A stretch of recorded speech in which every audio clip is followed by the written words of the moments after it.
Chapter 60, Chapter 60, The Birth of Wizards. Disclaimer: Harry Potter and all of its characters belong to J.K. Rowling. I own nothing but the original characters I make. Chapter 60, The Birth of Wizards. Others couldn't see it, but Dudley could.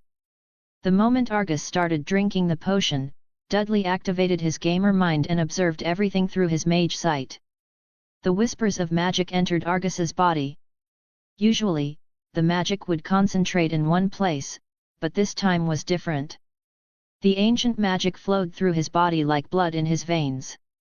A few seconds later, the magic saturated enough to envelop his entire body. Suddenly, Dudley heard Argus speak. I don't feel anything," Argus said. Dudley deactivated his gamer's mind and pulled out a spare wand. "Is that your wand?" Hermione asked, noticing the new wand in Dudley's hand. "Just a spare," Dudley replied, handing it to Argus. Argus took the wand and immediately felt something, though he couldn't quite understand it. He noticed Dudley drawing his own wand as well. "I'm going to teach you a spell to see if it worked. This is the easiest spell in the entire curriculum," Dudley said, demonstrating Lumos.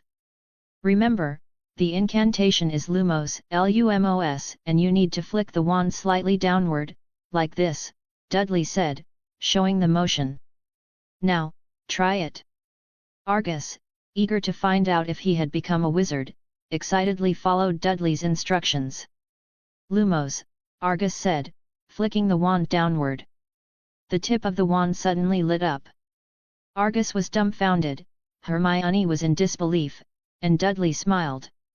I did it! I'm a wizard!" Argus cried, rushing to hug Dudley tightly. "Hey, old man, don't hug me! I don't want your snot on my robes," Dudley grumbled. Hermione couldn't hold back her laughter, snorting at Dudley's random comment. Argus, realizing what he had done, quickly stepped back. "Mr. Dursley, thank you so much for your help," he said, wiping the tears and snot from his face. "Don't worry about it," Dudley said before pointing his wand at his robe. Scour jiffy. The once dirty robes became clean instantly. He then looked up at Argus. "Congratulations! The first test was a success, and you've become a temporary wizard," Dudley announced. "Temporary?" Argus said, shocked. "Yes, this potion is still in clinical trials, so we need to check how long it lasts in your body," Dudley explained. Argus's excited face suddenly fell, and he began to cry. Dudley and Hermione exchanged uncertain glances, unsure of what to do as they watched him weep. After a while, Argus stopped crying and looked at Dudley with resolve. "Mr. Dursley, I'm ready if you want to test the potion or any spell on me. I don't want anyone to be a squib anymore," Argus said, his voice full of determination. Argus backstory. "Okay, let's go to your office because I need to test your magical capabilities," said Dudley. "All right, follow me," replied Argus, turning and walking towards his caretaker's office. He walked faster than Dudley and Hermione, clearly excited and eager to use his newfound magic. Suddenly, Argus nearly collided with Susan Bones, who had just turned the corner with Hannah Abbott. "Watch where you're going," snarled Argus. Normally, he would berate the students, but this time, he just said one sentence and walked away. Susan, flustered, suddenly noticed Dudley. "There you are, Dudley," said Susan. Dudley stopped, and Argus, noticing Susan stopping Dudley, also paused and looked back at them. "Why is he staring at us again?" Susan asked, confused. "Hi, Susan. I have something to do with Mr. Argus," said Dudley. "Both of you?" asked Susan, noticing Dudley was with Hermione. "Yes," Dudley replied. "Did you do something naughty and get caught?" asked Susan with a grin. "No," both Dudley and Hermione said in unison.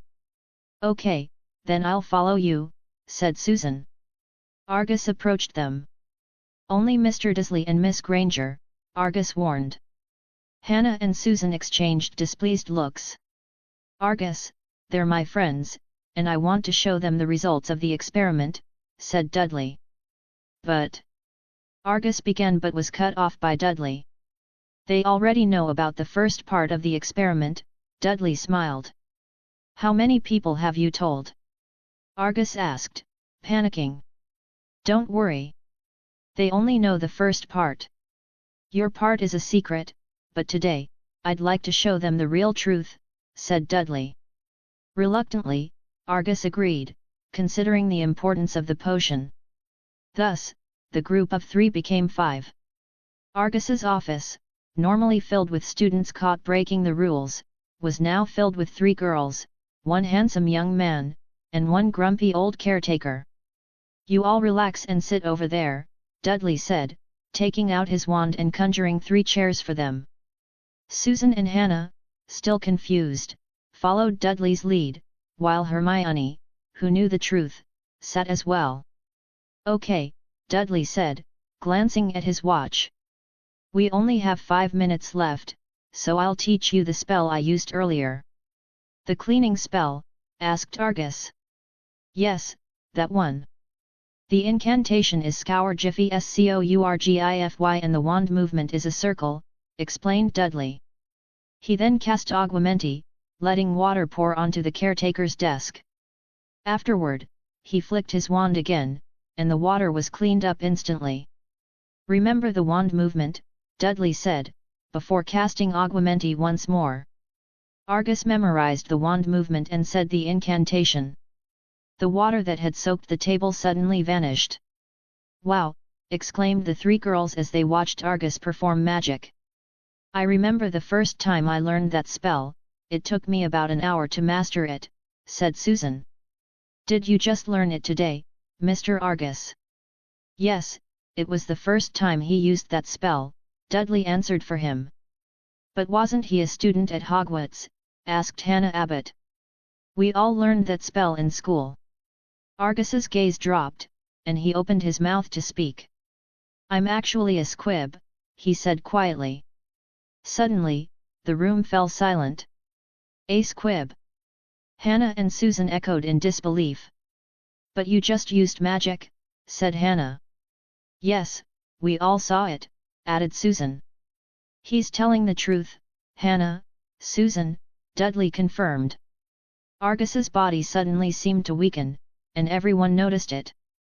Dudley glanced at his watch. The timer had surpassed 20 minutes. The effect has ended, Dudley said. Hearing this, Argus's expression grew sad. How many potions do you have left? Asked Argus.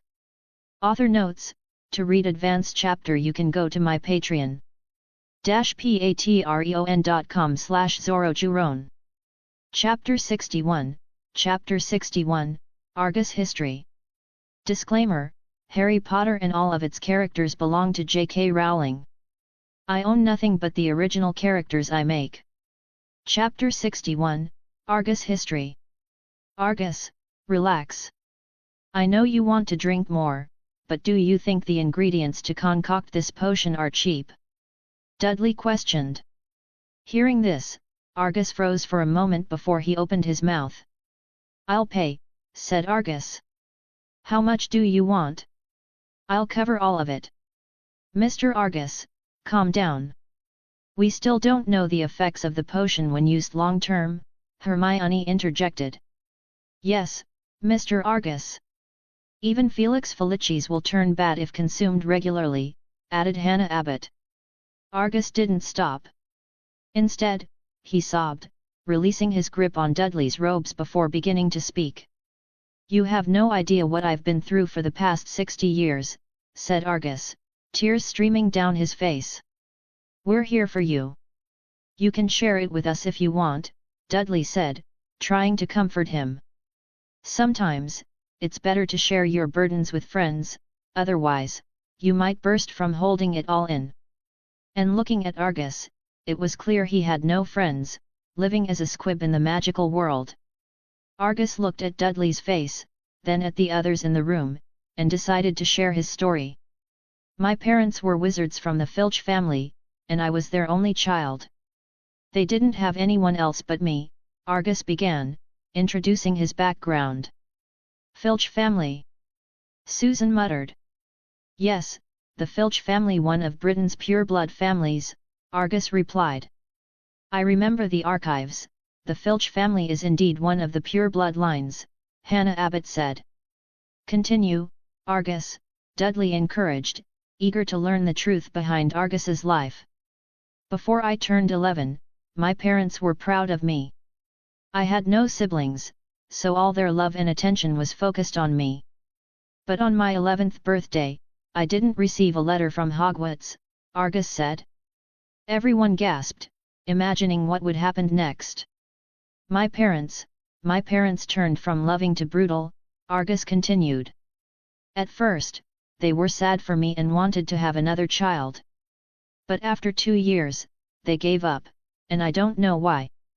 Dudley nodded, making mental notes about Argus's story. But things got worse. They began experimenting on me, and I was nearly killed. Finally, unable to bear their disappointment and anger, they cast me out. The last I heard of them was 30 years ago when they died and the Filch family came to an end, Argus said, wiping his tears. We're so sorry, the girls murmured sympathetically. It's all right. It's a long story, but it feels nice to finally share the burden, Argus replied. Argus, what do you mean by they gave up? Dudley asked.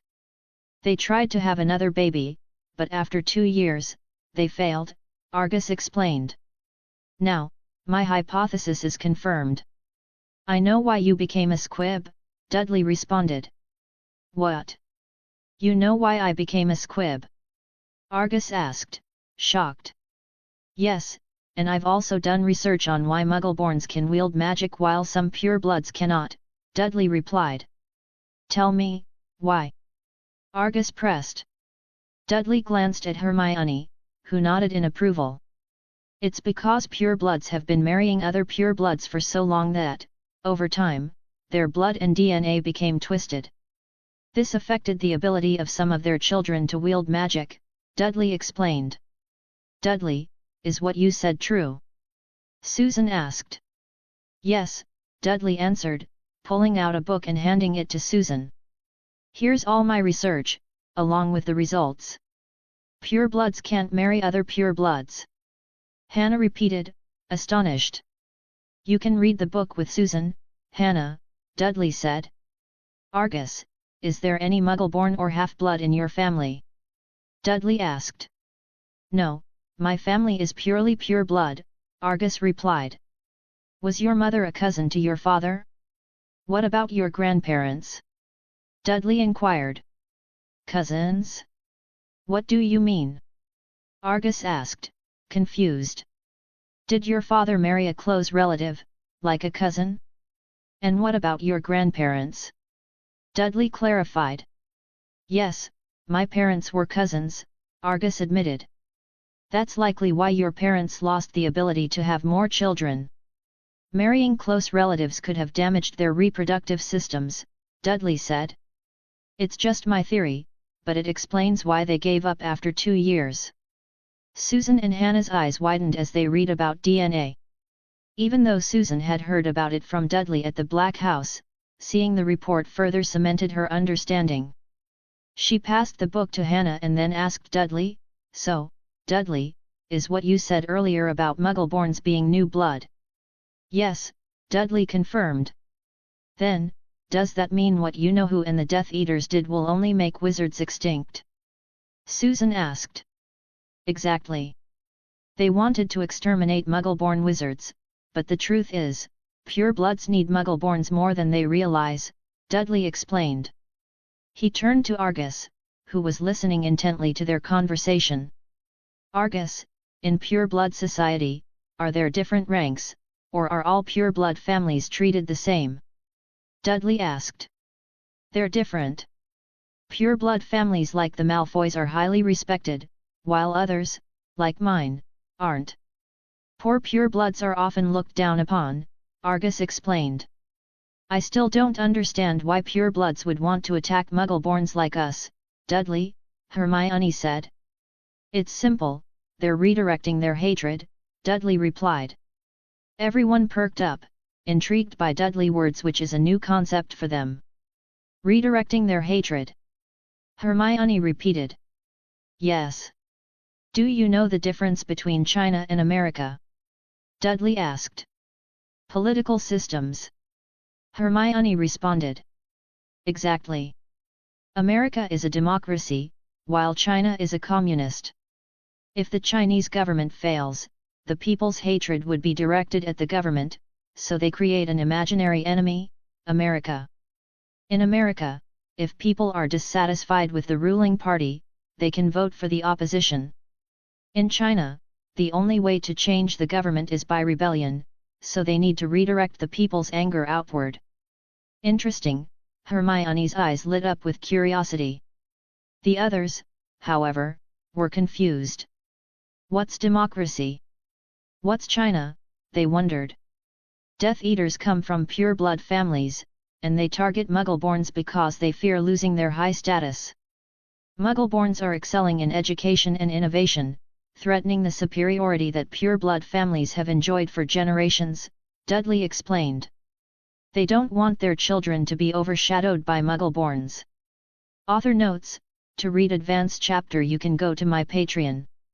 patreon.com/ZoroJuron. Chapter 62, Chapter 62, Just a Fanon. Disclaimer, Harry Potter and all of its characters belong to J.K. Rowling. I own nothing but the original characters I make.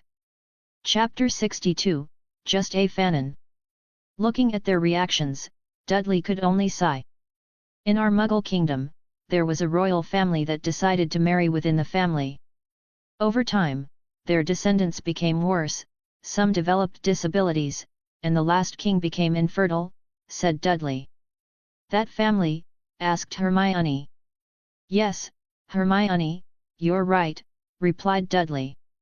So, Dudley, according to you, we need to marry Muggleborns? Asked Hannah Abbott. Yes, especially for you, Hannah, replied Dudley. Why me? Asked Hannah, a bit confused about why Dudley mentioned her. Your father is a pure-blood wizard, and your mother is a Muggle, which means there's a probability that your next child could be a squib, said Dudley. What? The girls were shocked. Wait a minute, Dudley, actually both of my parents are wizards. My mother is Muggleborn witch, replied Susan. Dudley, who had been confident earlier, now looked shocked.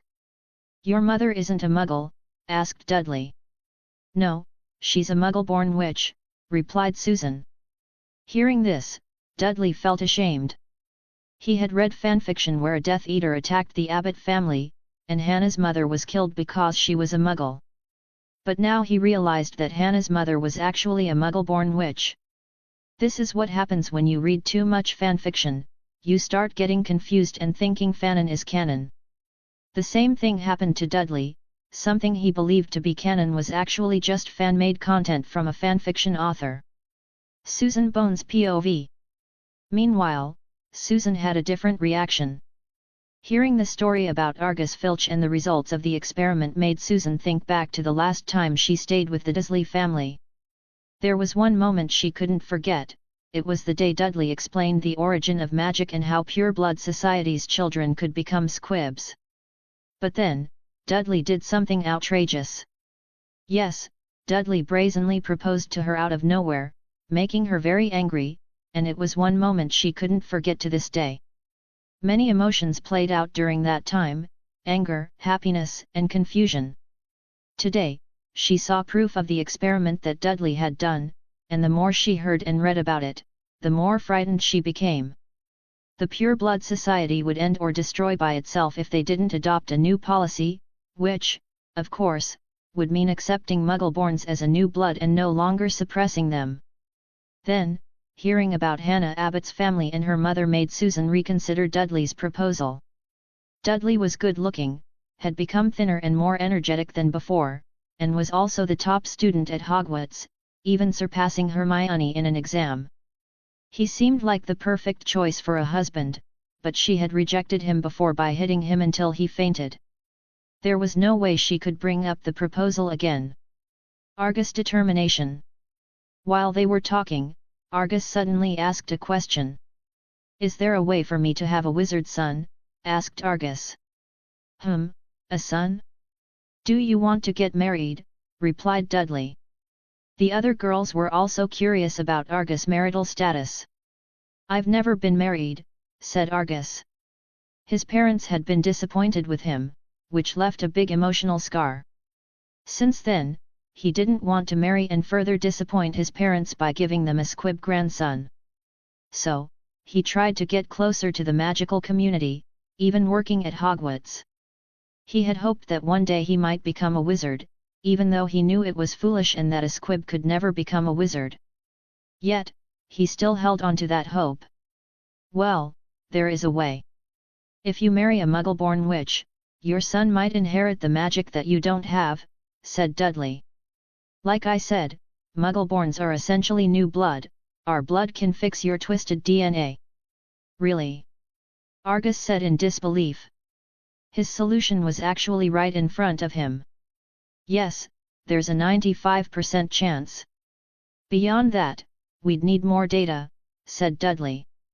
"But I'm too old." "Which Muggle-born witch would marry me?" Argus asked.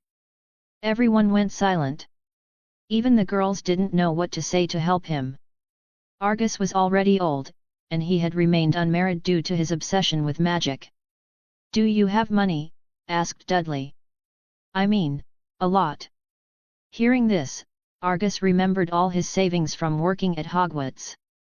Due to his jealousy toward wizards, he never cared about money. All that mattered to him was catching students and punishing them. Regular Hogwarts teachers earned 275 galleons per week, while Argus' salary started at 100 galleons per week. Over time, his salary increased to 212 galleons per week. He only spent around 10 galleons per month, so he had saved around 200,000 galleons. Even though he hadn't inherited money from his parents, there was still around 70,000 galleons left in Gringotts. I have a lot of money. I've been saving for over 20 years, said Argus. Hearing this, Dudley just smiled and said, "Your problem can be solved.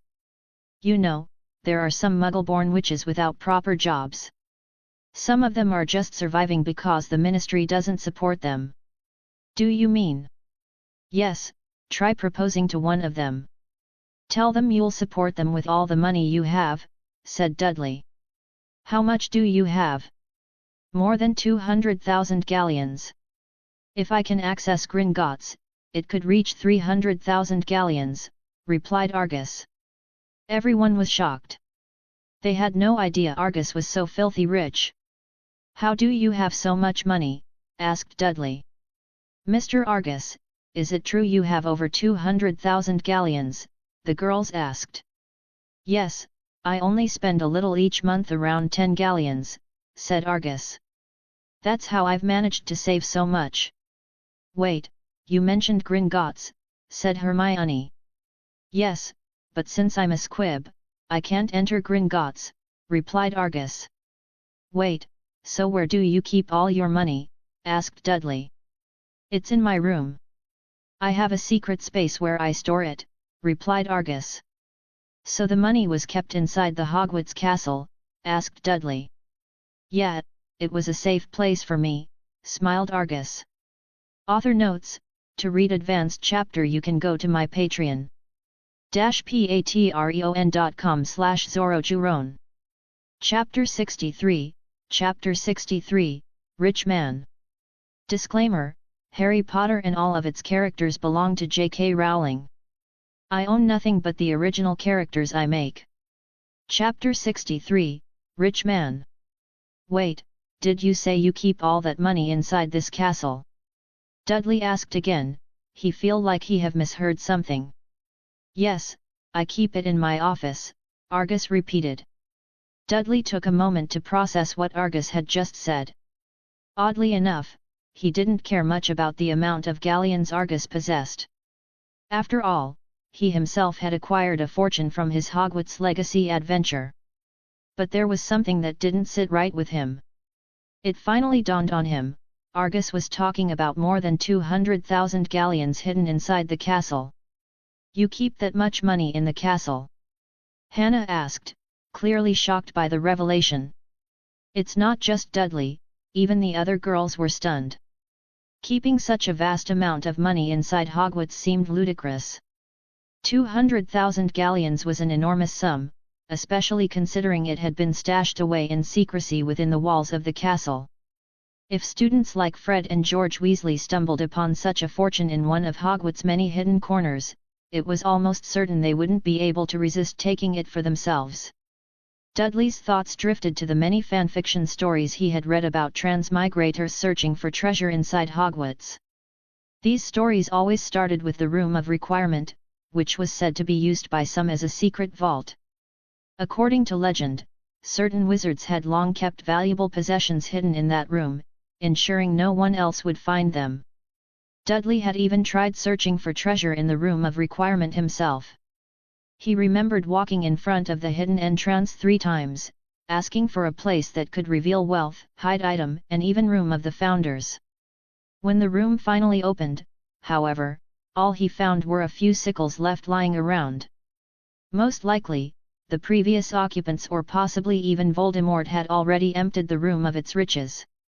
Based on the stories Dudley had read, Voldemort was known to be the first person to discover the Room of Requirement, and he had every motive to take whatever galleons were inside to help fund his army.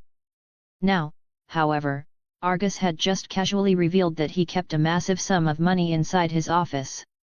Wait a second, Dudley said, suddenly remembering something important. Didn't Fred and George steal a map from Argus' office during their detention? Are you telling me you keep the money inside your office? Yes, Argus replied nonchalantly, I keep it inside the office, but then someone give this expandable bag to me. He then pulled out a pouch and showed it to the group. Where did you get that bag? Susan asked, her curiosity piqued. They all knew it wasn't easy to get an expandable bag unless you made one yourself, or you were wealthy enough to afford it. Newt's commander gave it to me as a gift after my secret was exposed, Argus said with a small smile. Did he know you're a squib? Dudley asked, sensing that there was more to this story. Yes, Argus replied, recalling the moment when's commander discovered the truth about him. He found out, and he gave me the bag as a farewell gift. Argus, if you're looking for a descendant, there are many Muggle-born witches who live in poverty. You should consider marrying one of them. Your child is more likely to be a full wizard instead of a squib, suggested Dudley. Mr. Dursley, do you know any Muggle-born witches? Argus asked curiously. I know plenty of young people, but in your situation, you'd need someone around 30 to 40 years old, Dudley replied thoughtfully. But why 30 to 40 years old? Argus questioned, sounding puzzled. Because you're already in your 60s. You should let younger people marry within their age group, Dudley explained. Argus muttered, considering the idea. Why do you want someone young? Dudley pressed further. Well, I'm old now, and I'm not strong enough to be a parent anymore. Having a younger wife seems better than someone middle-aged, Argus replied frankly. I get it, but someone around 30 to 40 years old would be more loyal than the younger witches, Dudley pointed out. Hermione, Susan, and Hannah exchanged confused glances, not fully grasping what Dudley was saying. Loyal? Argus asked, seeking clarification. Yes. Women in their 30s have likely faced a lot of challenges and job rejections. Younger witches, those around 18 to 28, are still hopeful about their future, thinking they have plenty of chances to get rich and climb the career ladder, Dudley elaborated. So, you're saying those in their 30s would be more suitable? Argus asked, starting to understand. Exactly. These witches have seen the reality of the world and would likely be more open to marrying someone like you, Dudley affirmed. All right then, I'll start looking for someone in their 30s or older, Argus agreed. But there's one problem. What's your problem, Argus? Dudley asked, sensing a shift in the conversation. My equipment doesn't work anymore, Argus said awkwardly. What?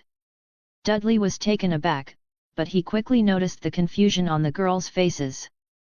Realizing that they were about to delve into the delicate topic of the male reproductive system, Dudley decided to steer the conversation away. Don't worry, we'll deal with that later. Just meet me afterward. There were plenty of potions that could help Argus with his problem. If the issue was caused by magic, it might be more complicated to resolve, but if it was simply due to old age, there was still hope. Besides, Argus, Dudley added, there are plenty of options to help with your situation. The magical world has advanced a lot, and there are potions and spells specifically made to aid wizards in their older age. You are a squib and those potion works well with your body. If it's just due to you getting older, it's nothing to be ashamed of. We can sort it out. Argus looked relieved, though a bit embarrassed, as he nodded slowly. But remember, even if you find someone in their 30s or 40s, the relationship is about more than just having children. You need someone who shares your values and can stand by your side. Building a family isn't just about magic or age, Dudley said, giving Argus a reassuring smile. Author notes: to read advanced chapter you can go to my patreon.com/zorojuron. Chapter 64, Chapter 64, Patroness. Disclaimer: Harry Potter and all of its characters belong to J.K. Rowling. I own nothing but the original characters I make. Chapter 64, Patroness. But first, I have another potion to test on you, said Dudley, his voice steady. Is it that potion? Hermione asked, her curiosity piqued. Yes, Hermione, Dudley replied with a slight nod. What potion, Mr. Dursley? Argus asked, startled. The girls leaned in, intrigued by the info that Dudley had another potion ready. Dudley reached into his pocket, pulling out a small vial filled with shimmering liquid. He held it up for everyone to see. This is a focus potion, Dudley explained. Its effect is to prolong the duration of any potions that you consume. A collective gasp escaped from the girls, and even Argus's expression turned comically exaggerated upon hearing this. Mr. Dursley, do you mean? Argus started. Yes, Dudley confirmed. According to my research, the Maxima potion's effects last around 20 minutes, which you've already experienced firsthand. But with the focus potion, those effects could extend to 3 hours. The room fell silent for a moment, the magnitude of the statement sinking in. Then a murmur of astonishment spread among the girls. So, I'll need you to drink both the Maxima potion and this focus potion, Dudley said, pulling out an extra vial of the Maxima potion. A greedy gleam flashed in Argus's eyes as he stared at the two potions. Dudley, fully aware of Argus's excitement, handed him the focus potion first. Argus snatched the vial eagerly and downed the liquid in one swift gulp. Almost immediately, something unexpected began to happen.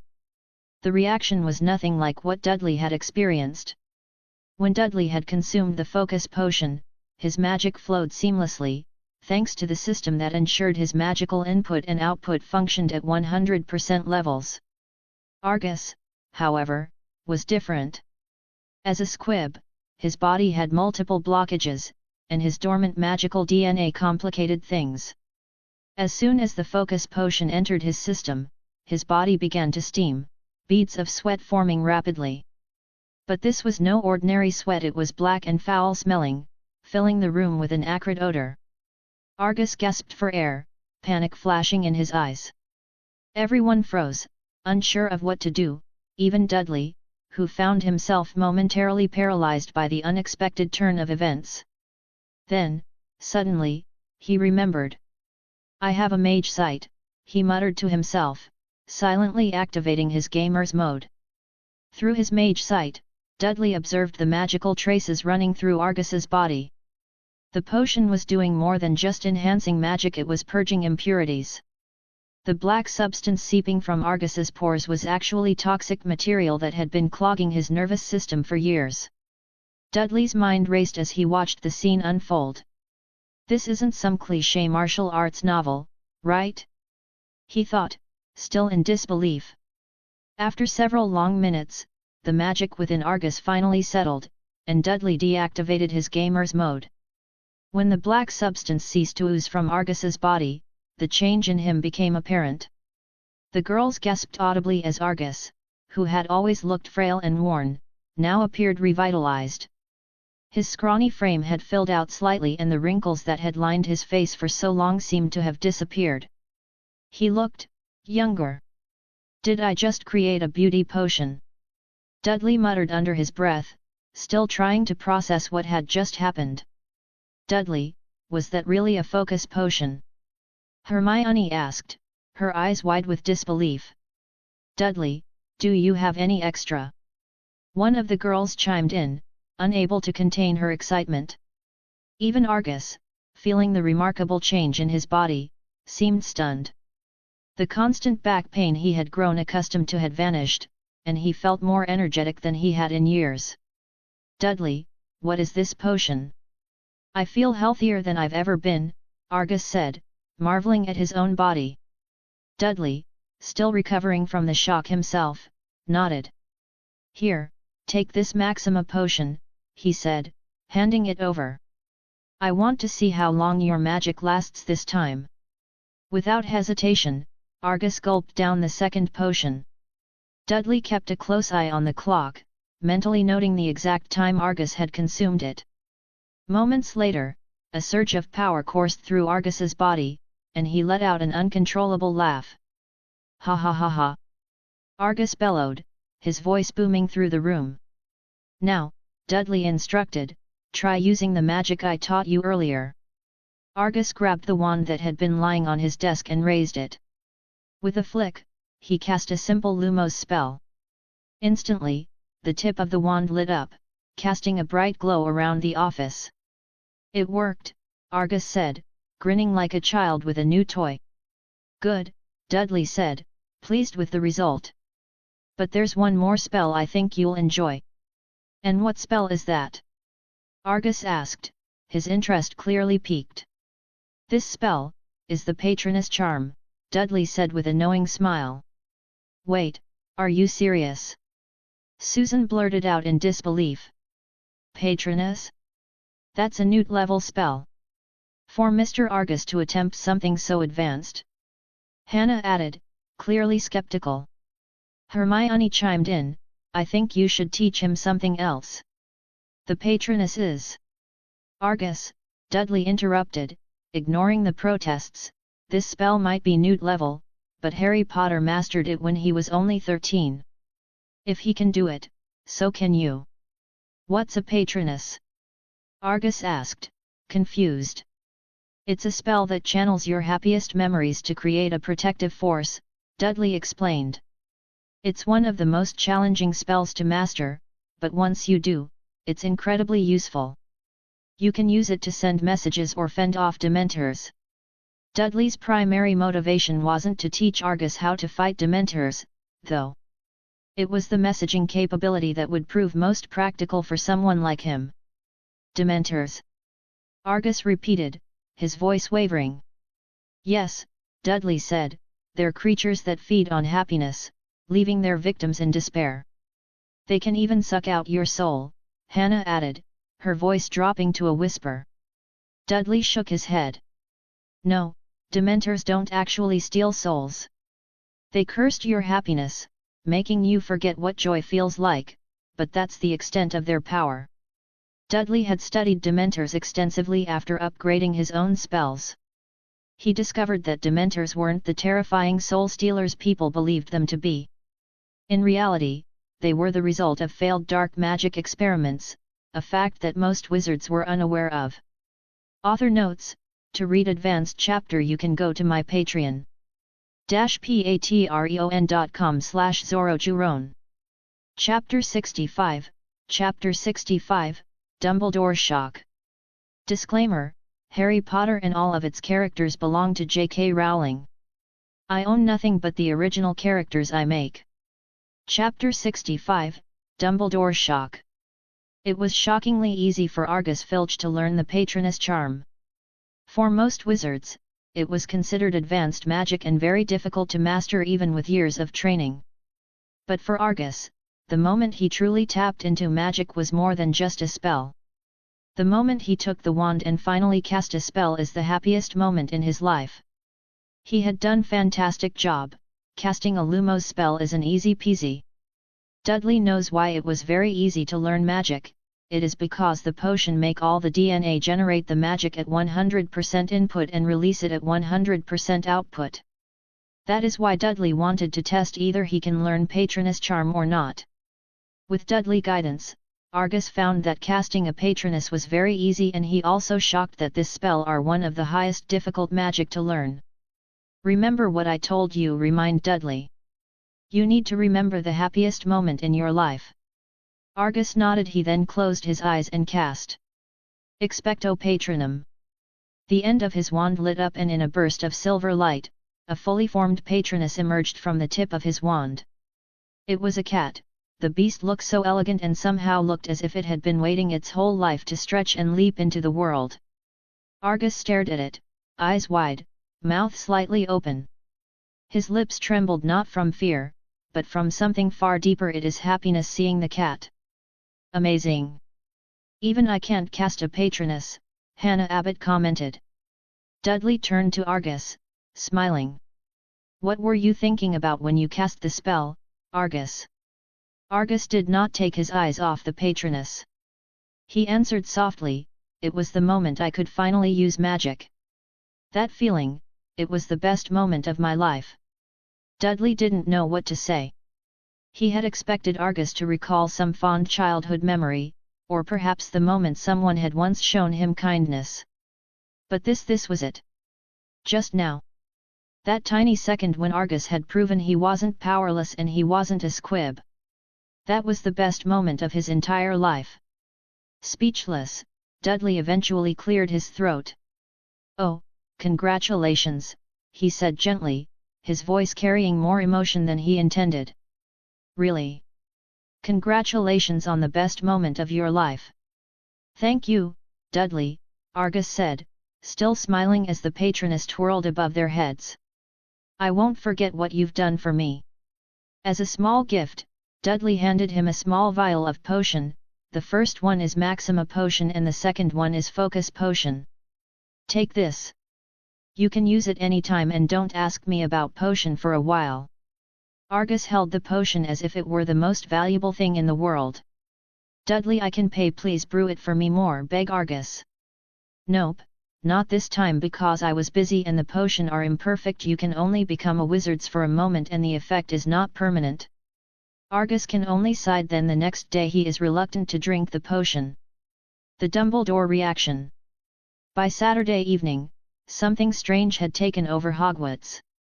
The corridors, classrooms, and even the Great Hall buzzed with one story: Argus Filch had changed. The famously grumpy caretaker, known for glaring at students and mumbling about punishments, was now smiling. Yes, he was smiling. Earlier that morning, Fred and George Weasley had dropped a dung bomb in the west corridor. As usual.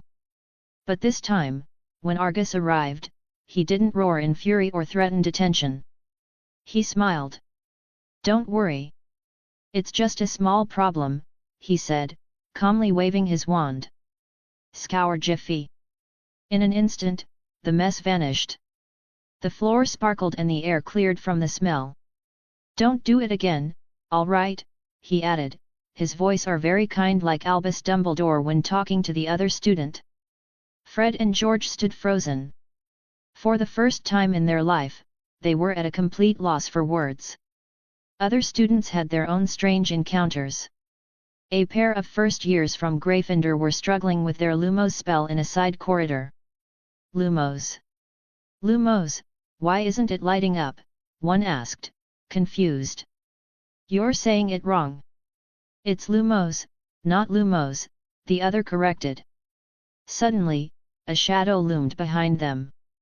You're both close, came Argus's voice. But you also need to hold your wand like this. He demonstrated the correct motion, and light bloomed from the tip of his wand with ease. The students gasped. Older students who saw the scene rubbed their eyes and some pinched themselves, unsure if they were dreaming. This was Argus Filch, the man who once celebrated giving detentions. Now he was teaching. The story spread rapidly. By the afternoon, nearly every student had heard some version of it. Even staff members exchanged raised eyebrows and whispers in the staff table. Some joked that perhaps Argus had been replaced by Polyjuice. Others wondered if he had hit his head. Eventually, word reached the headmaster.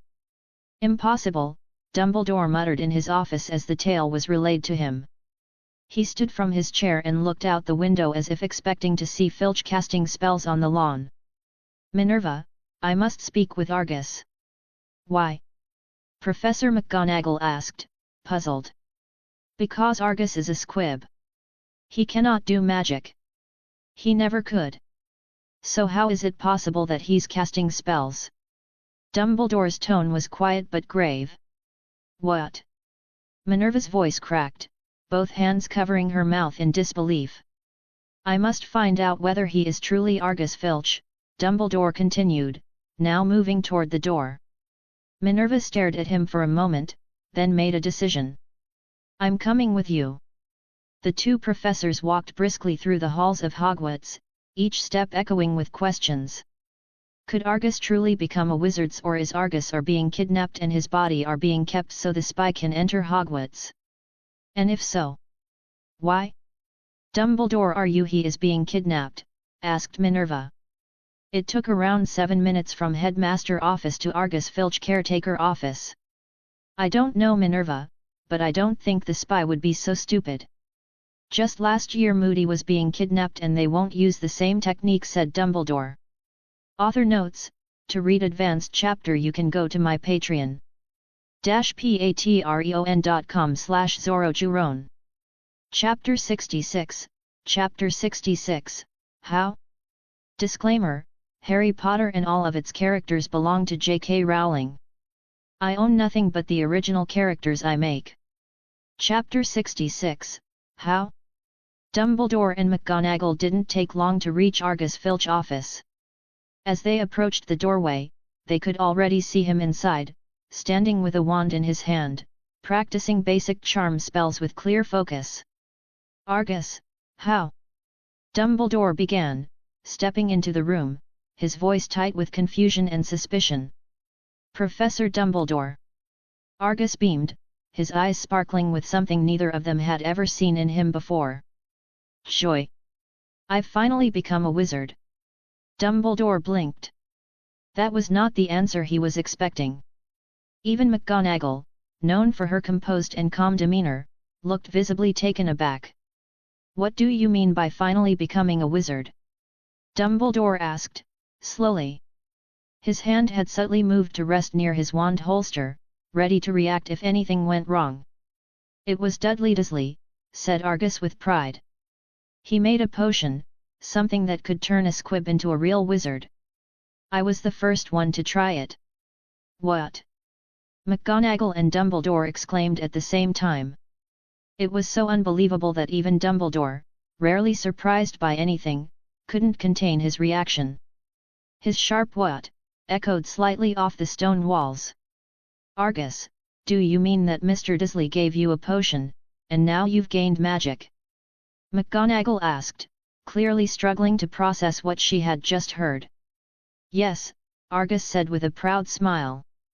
To demonstrate, he flicked his wand confidently and said, "Lumos." A soft white light illuminated from the tip of his wand. "Albus!"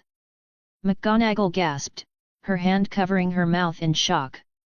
"Where is the potion, Argus?" Dumbledore asked, stepping forward with a serious expression. "Here," Argus replied, reaching into his desk drawer and pulling out a small empty flask. Dumbledore took it immediately, uncorked the bottle, and sniffed the inside. Although the liquid was gone, a faint scent still lingered. "I've never smelled a potion like this before," Dumbledore said, narrowing his eyes. Curious, McGonagall took the flask and sniffed it as well. She paused, then shook her head. I don't recognize it either, she admitted. In all my years of teaching, I've never come across anything like this. For the first time in many years, both professors found themselves facing something completely outside their expectations, an impossible miracle in the form of a squib turned wizard. Dudley POV. Dudley, if you manage to create a permanent potion for a squib, does that mean purebloods can finally marry whoever they want?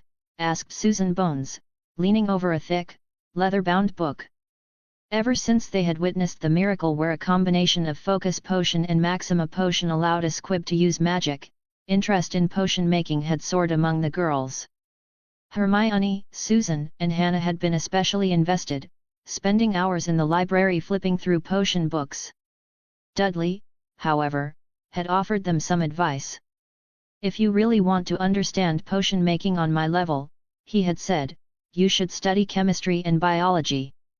A lot of science theory is actually useful in potion making, especially a potion dealing with the body. And so here they were, crowded at a library, studying magical properties and anatomical diagrams. To be honest, I don't think I can create a permanent potion for Argus, Dudley said, glancing up from his notes. What? The three girls were stunned. Yes, Dudley continued, turning a page. If you read my latest research here, you'll see the DNA of a squib is missing something called neurocells AHD. These cells are responsible for binding magic to the body. The Maxima Potion can temporarily generate magic, but without neurocells AHD, the body can't sustain it. The Focus Potion works as an artificial substitute, but it can't stay in the system permanently. Then why don't you try creating a potion that mimics neurocells AHD? Asked Hannah curiously. Because, Dudley said bluntly, it's a waste of my time. Hermione frowned. What do you mean, a waste of time? Well, Dudley began, holding up 3 fingers. First, I'm already a Muggle-born wizard. Whether I marry a pureblood or a Muggle-born witch, my children are still very likely to be magical. Second, we're currently at war with Moldy Shorts, so I'd rather spend my time learning defense against the dark arts, charms, and transfiguration. Third, if I create a permanent potion, I'll lose future business. Right now, I can sell Focus Potion again and again to squibs. If I make a one-time solution, there goes my sales volume. The girls stared at him in disbelief. Hermione narrowed her eyes. You sound like a capitalist, she muttered. Hermione, Dudley said, unfazed, scientists built airplanes to solve human problems. But I'm a wizard. Why should I make it my mission to permanently fix from being a squib? Despite their skepticism, Dudley had already made up his mind. He was ready to end the experiment and focus his energy elsewhere. Dudley, I understand, said Susan slowly, but let's say you did manage to create a permanent solution. Would it make it okay for purebloods to keep marrying only each other? Nope, Dudley replied without hesitation. Right now, it's just a loss of magic. But if the cycle continues and the bloodline keeps diluted and broken, it might start affecting organs or other vital systems. So the best advice is to marry outside. Broaden the gene pool. Susan narrowed her eyes. Do you have someone from a pureblood family that you like? Before she could get angry hearing Dudley question, a small pop interrupted them. A house elf appeared right beside their table. Hello, mister, said the tiny creature. I am Trinky, the Hogwarts house elf. Professor Dumbledore and Professor McGonagall are summoning you to the headmaster's office. All right, Trinky, Dudley replied calmly. Tell the headmaster I'll be on my way. With another pop, Trinky disappeared. What was that about? Asked Hannah. Why would the headmaster summon you? Added Susan. I have no idea, said Dudley, gathering his things. Do any of you? Could it be about Argus? Suggested Hannah. Everyone's talking about him. This morning he was casting cleaning spells like he'd been a wizard his whole life. Wait, do you mean the secret's out? Susan gasped. Did Dumbledore find out you created a potion that gave us squib magic? Dudley didn't answer right away. He just sighed and tightened his grip on his wand. Something told him this meeting was going to be very important. Author notes: to read advanced chapter you can go to my patreon.com/zorojuron. Chapter 67, Chapter 67, Selling. Disclaimer: Harry Potter and all of its characters belong to J.K. Rowling. I own nothing but the original characters I make. Chapter 67, Selling. Dudley walked up the staircase leading to the headmaster's office. Upon reaching the gargoyle stone, he realized something was wrong. Oh no, the house elf forgot to give me the password. But wait a minute, I don't think it was the house elf who forgot. The one who actually forgot to give the password was Dumbledore. A house elf couldn't possibly forget an order. They are bound by magic, thought Dudley. I have no choice, Dudley muttered, then remembered one of the fanfictions he had read. He turned to the gargoyle statue and said, I have come, Professor Dumbledore. The gargoyle spun, revealing the entrance to the headmaster's office. Dudley walked in and found Professor Dumbledore, Professor Snape, and Professor McGonagall waiting inside. He hadn't expected to see Snape there, but still offered a greeting. Good afternoon, Professor, said Dudley. Dudley, Dumbledore smiled. Sit down, my boy. Dudley grabbed a stool and sat on it. Why are you not using the password? Asked Dumbledore, trying to open the conversation. I didn't given a password by house elf, replied Dudley. Dumbledore stopped himself from sipping the drink and looked at Dudley, his mind thinking back about his order to the house elf, and he indeed forgot to give the password to him. I'm sorry about the Dudley, said Dumbledore. It's okay, Professor, replied Dudley. I heard something interesting this morning about your project with Argus, said Dumbledore. And I am more than impressed. McGonagall smiled, but Snape frowned. He should be kicked out of Hogwarts for trying to kill Argus, a staff member of Hogwarts, accused Snape. Really? Dudley smirked at Snape, further enraging him.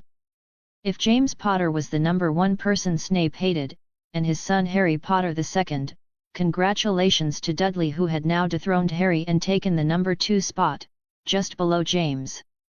Since last year, this boy had been a thorn in his side. Look at that, Snape pointed. Professor Dumbledore, is Professor Snape sick? Dudley provoked. Severus, Dumbledore said. Let's hear Dudley's explanation. Do you want to hear how I made the potion for a squib? Asked Dudley.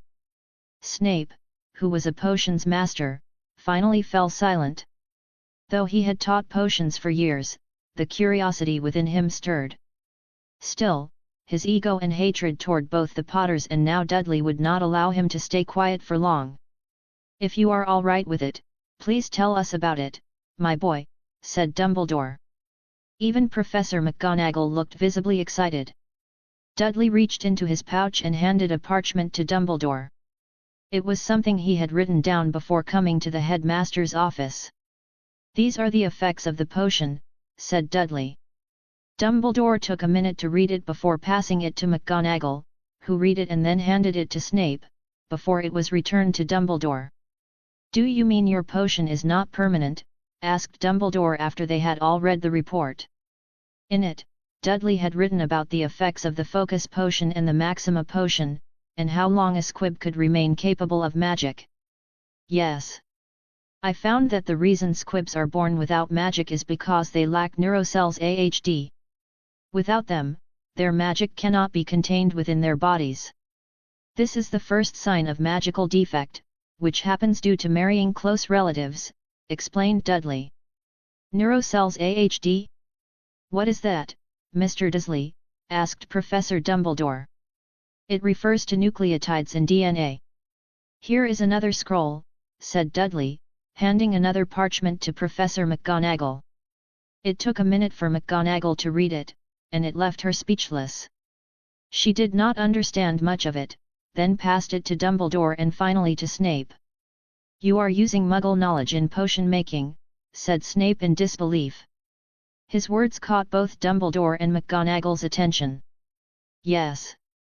In Wizarding Society, we are taught about the effects of potions, what herbs do, and basic chemical reactions.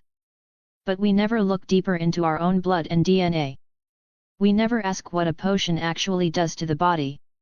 During my experiments, I discovered the difference in neurocells between wizards and squibs," explained Dudley. "So, you are saying you managed to create neurocells AHD using this potion?" asked Snape. "The Maxima potion activates dormant DNA, but it cannot keep them active for long. The Focus potion helps extend the active state of the DNA," replied Dudley. "Impressive, my boy," said Dumbledore. "May I ask, are you planning to sell the potion to others?" "Not yet, but I may introduce it in the newspaper. I also plan to inform people about the real cause of squibs," said Dudley. "They are not born that way because of Muggleborns. It is because their DNA has been distorted, and their descendants suffer from magical defects." "Good work, Mr. Dursley," said Professor McGonagall with a smile. "Thank you, Professor McGonagall. But I have a concern," said Dudley. "What is your concern?" asked McGonagall. "It's about the Death Eaters. They fought because they believed Muggleborns are beneath them. There are even rumors that Muggleborns steal the magic of pure-blood children and turn them into squibs," said Dudley. McGonagall and Dumbledore looked worried, while Snape remained unreadable as always. Dudley continued. "So, I fear they will block this news, or worse, they will not stop attacking Muggleborns. They might even do something extreme, like kidnapping Muggleborns so they can breed magical children for them."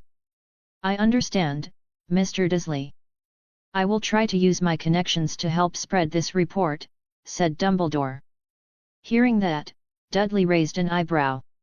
He had not expected Dumbledore to be the one offering help. After reading so many fanfictions, he had always thought Dumbledore was secretly an evil Dark Lord. "Thank you, Professor. I really hope this research helps stop the Death Eaters from committing more crimes," said Dudley. After Dudley and McGonagall left, only Snape and Dumbledore remained in the room. "Dumbledore, I do not think they will stop," said Snape. "I know about the Dark Lord, but what about the other Death Eaters?" asked Dumbledore. "No. Their hands are too dirty, and they are bound by the Dark Lord's chains," replied Snape. Dumbledore could only pinch his forehead in frustration. Author notes: to read advanced chapter you can go to my patreon.com/zorojuron. Chapter 68, Chapter 68, Dudley Army. Disclaimer: Harry Potter and all of its characters belong to J.K. Rowling. I own nothing but the original characters I make. Chapter 68, Dudley Army. The matter of Dudley creating a potion for squibs was quietly swept under the rug. Dudley himself was not yet prepared to reveal his creation to the wider public, and fortunately, Professor Dumbledore agreed with his decision. At the moment, with Voldemort secretly gathering his follower without the Ministry knows, it is the best to hide about Maxima potion. The Ministry of Magic was still targeting both Harry Potter and Dumbledore, their accusations growing more and more outrageous by the day. Given that Dudley was Harry Potter's cousin, keeping a low profile was the only rational choice. Any misstep might bring him unwanted attention and become the bigger target. His interest in squib research had cooled off. There were more immediate concerns to deal with, and he knew when to prioritize. True to his word, Dudley no longer doing a research related to squibs after that meeting. A week passed by in peaceful silence. He shifted his focus elsewhere, devoting his time to his studies and trying not to attract too much attention. Yet despite his quiet days, Argus become addicted with the feeling of becoming a wizard's. So he is nagging to Dudley every day. Dudley, who didn't want Argus to disturb him, promised that every week he will provide Maxima and Focus potion. While reading one of the many thick books he had borrowed from the library, Dudley suddenly remembered something peculiar. His system. The so-called gamer system that had changed the course of his life. There is one fanfic where a system would eat the host when the host had reached the peak of life. How can he forgot about it? Are you sure you're a real system and not just some intern playing with my life? He asked, unable to hide his exasperation. Affirmative. I am a legitimate system. My purpose is to guide and support you according to the parameters coded by the programmer. However, there were some locked features that only activated after the system adapted to your environment. Even if he asked, would the system tell the truth? Better to make himself so strong, and if the system dare to betray him, he will just beat the system back. Time skip, 1 month later. A month passed quickly. Life at Hogwarts is so much fun and exciting compared to live in his house, Privet Drive. Without Dolores Umbridge breathing down everyone's neck and creating nonsensical educational decrees in the original series, students this year is lucky because they can focus on learning and having fun. Dudley has questioned himself, will Fred and George ran away from Hogwarts? It is better for them to finish Newt first and graduate from Hogwarts, at least they had certification. During this time, Dudley made sure not to waste every single day. He trained diligently, working on his spell casting, dueling skills, and theory. He had made notable progress, especially in Transfiguration, a subject he found both fascinating and practical. His days were filled with learning, refining techniques, and building up his knowledge in various branches of magic. He practiced alone without his cousin or close friends. Then, one quiet afternoon in the library, as he flipped through a thick tome on elemental magic, he was approached by someone he hadn't expected: his cousin. "Dudley," said Harry quietly. Dudley looked up and met his cousin's eyes. Harry was staring at him with an expression somewhere between hope and desperation. "Oh, Harry! Do you need something from me?" Dudley asked, raising an eyebrow in curiosity. Harry nodded and pulled out a chair, sitting down across from him. "Yeah. I think we need to do something. Something important." "What do you mean by something?" Dudley replied, already sensing that this was going to turn into a complicated situation. "It's about Lucius Malfoy," Harry said, lowering his voice. "He's not teaching us anything in defense against the dark arts. I think he's doing it on purpose to weaken us." Before Dudley could respond, Ron Weasley appeared beside them. "Dudley, we heard from Harry that you taught him a lot during the holidays," Ron added with a hopeful grin. Dudley turned toward Harry, raising his eyebrows with an expression that clearly said, "Really, Harry? You told them?" Harry scratched his cheek awkwardly and looked away. Then Hermione Granger appeared behind them and joined in. "Dudley, we're thinking of creating a student club. We want to learn proper defense skills, and we want you to be our instructor," she said firmly. Suddenly, a message appeared in Dudley's vision. "Quest alert! Become the teacher of the Defense Club. Reward, 2 upgrade points." Dudley blinked. 2 upgrade points? That was generous rewards. He hadn't received anything this valuable since he had found the Horcrux at Hogwarts.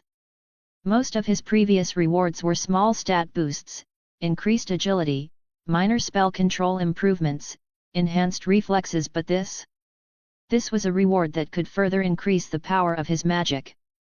Although his first reaction was to refuse because he really wasn't in the mood to manage a group of rowdy students, he couldn't ignore the reward. It had been a whole month since he had received something valuable. 2 upgrade points were not something to scoff at. "All right," he said after a moment. "I'll do it." Dudley could see Hermione, Harry, and Ron's face become happy, their face lit up with a joy. "But you'll need to give me the time and place." "I'll show up and teach you," Dudley added, making his conditions clear. "Deal," said Hermione immediately, her eyes gleaming with excitement. "I'll talk to the others and find a good spot," said Harry. "We'll make sure everything is ready," Ron added with enthusiasm. As the trio left, discussing possible meeting locations. Dudley leaned back in his chair with a slight grin. Maybe this wouldn't be so bad after all. Teaching would give him a chance to test his knowledge, help others, and more importantly, grow stronger. In the original timeline, Harry did the same. He formed a group called Dumbledore Army and it was proven a correct choice. Dumbledore Army helps a lot during a 7th year during Voldemort reign, but should he named it Dudley Army instead of Voldemort Army? Let's see what you've got, Defense Club, he muttered to himself before diving back into his book. Author notes: to read advanced chapter you can go to my patreon.com/zorojuron. Chapter 69, Chapter 69, First Meeting. Disclaimer: Harry Potter and all of its characters belong to J.K. Rowling. I own nothing but the original characters I make. Chapter 69, First Meeting. Umbridge and Bellatrix. Umbridge, Bellatrix, and Rodolphus was given a mission from Voldemort to recruit the werewolf tribe once again into their ranks. Although werewolves were considered half-breeds, their potential in warfare was comparable to that of an adult wizard's. In fact, in some aspects, they surpassed wizards with their heightened physical speed allowed them to evade curses more effectively, giving them an advantage in chaotic battles. Why was Umbridge included in this mission, especially alongside two of the most dangerous Death Eaters? The reason was rather simple. She had personally begged Lord Voldemort to spare her life and save her when Voldemort are saving his Death Eater in Azkaban, offering complete loyalty in exchange for protection and a place within his army. She claimed to be ready to perform any task, regardless of its danger or difficulty. Deep down, however, her motivations were selfish. She wanted revenge. Revenge against Harry Potter, the boy who had indirectly humiliated her, and revenge against her former superior, Cornelius Fudge, who had discarded her when she was being judged in Wizengamot. But bringing the most racist woman and assigning her to convince the werewolf is wrong. Umbridge was not a negotiator. She was weak enough to intimidate the others. She lacked the charisma or strength to intimidate such a rough and proud group. Go on. This is the mission the Dark Lord has given you, Bellatrix snarled, her tone cold and laced with warning. She didn't try to hide her disgust. Bellatrix Lestrange loathed Umbridge. Partly because of her ridiculous pink wardrobe and overly feminine, frilly taste, but mostly because of her blood status.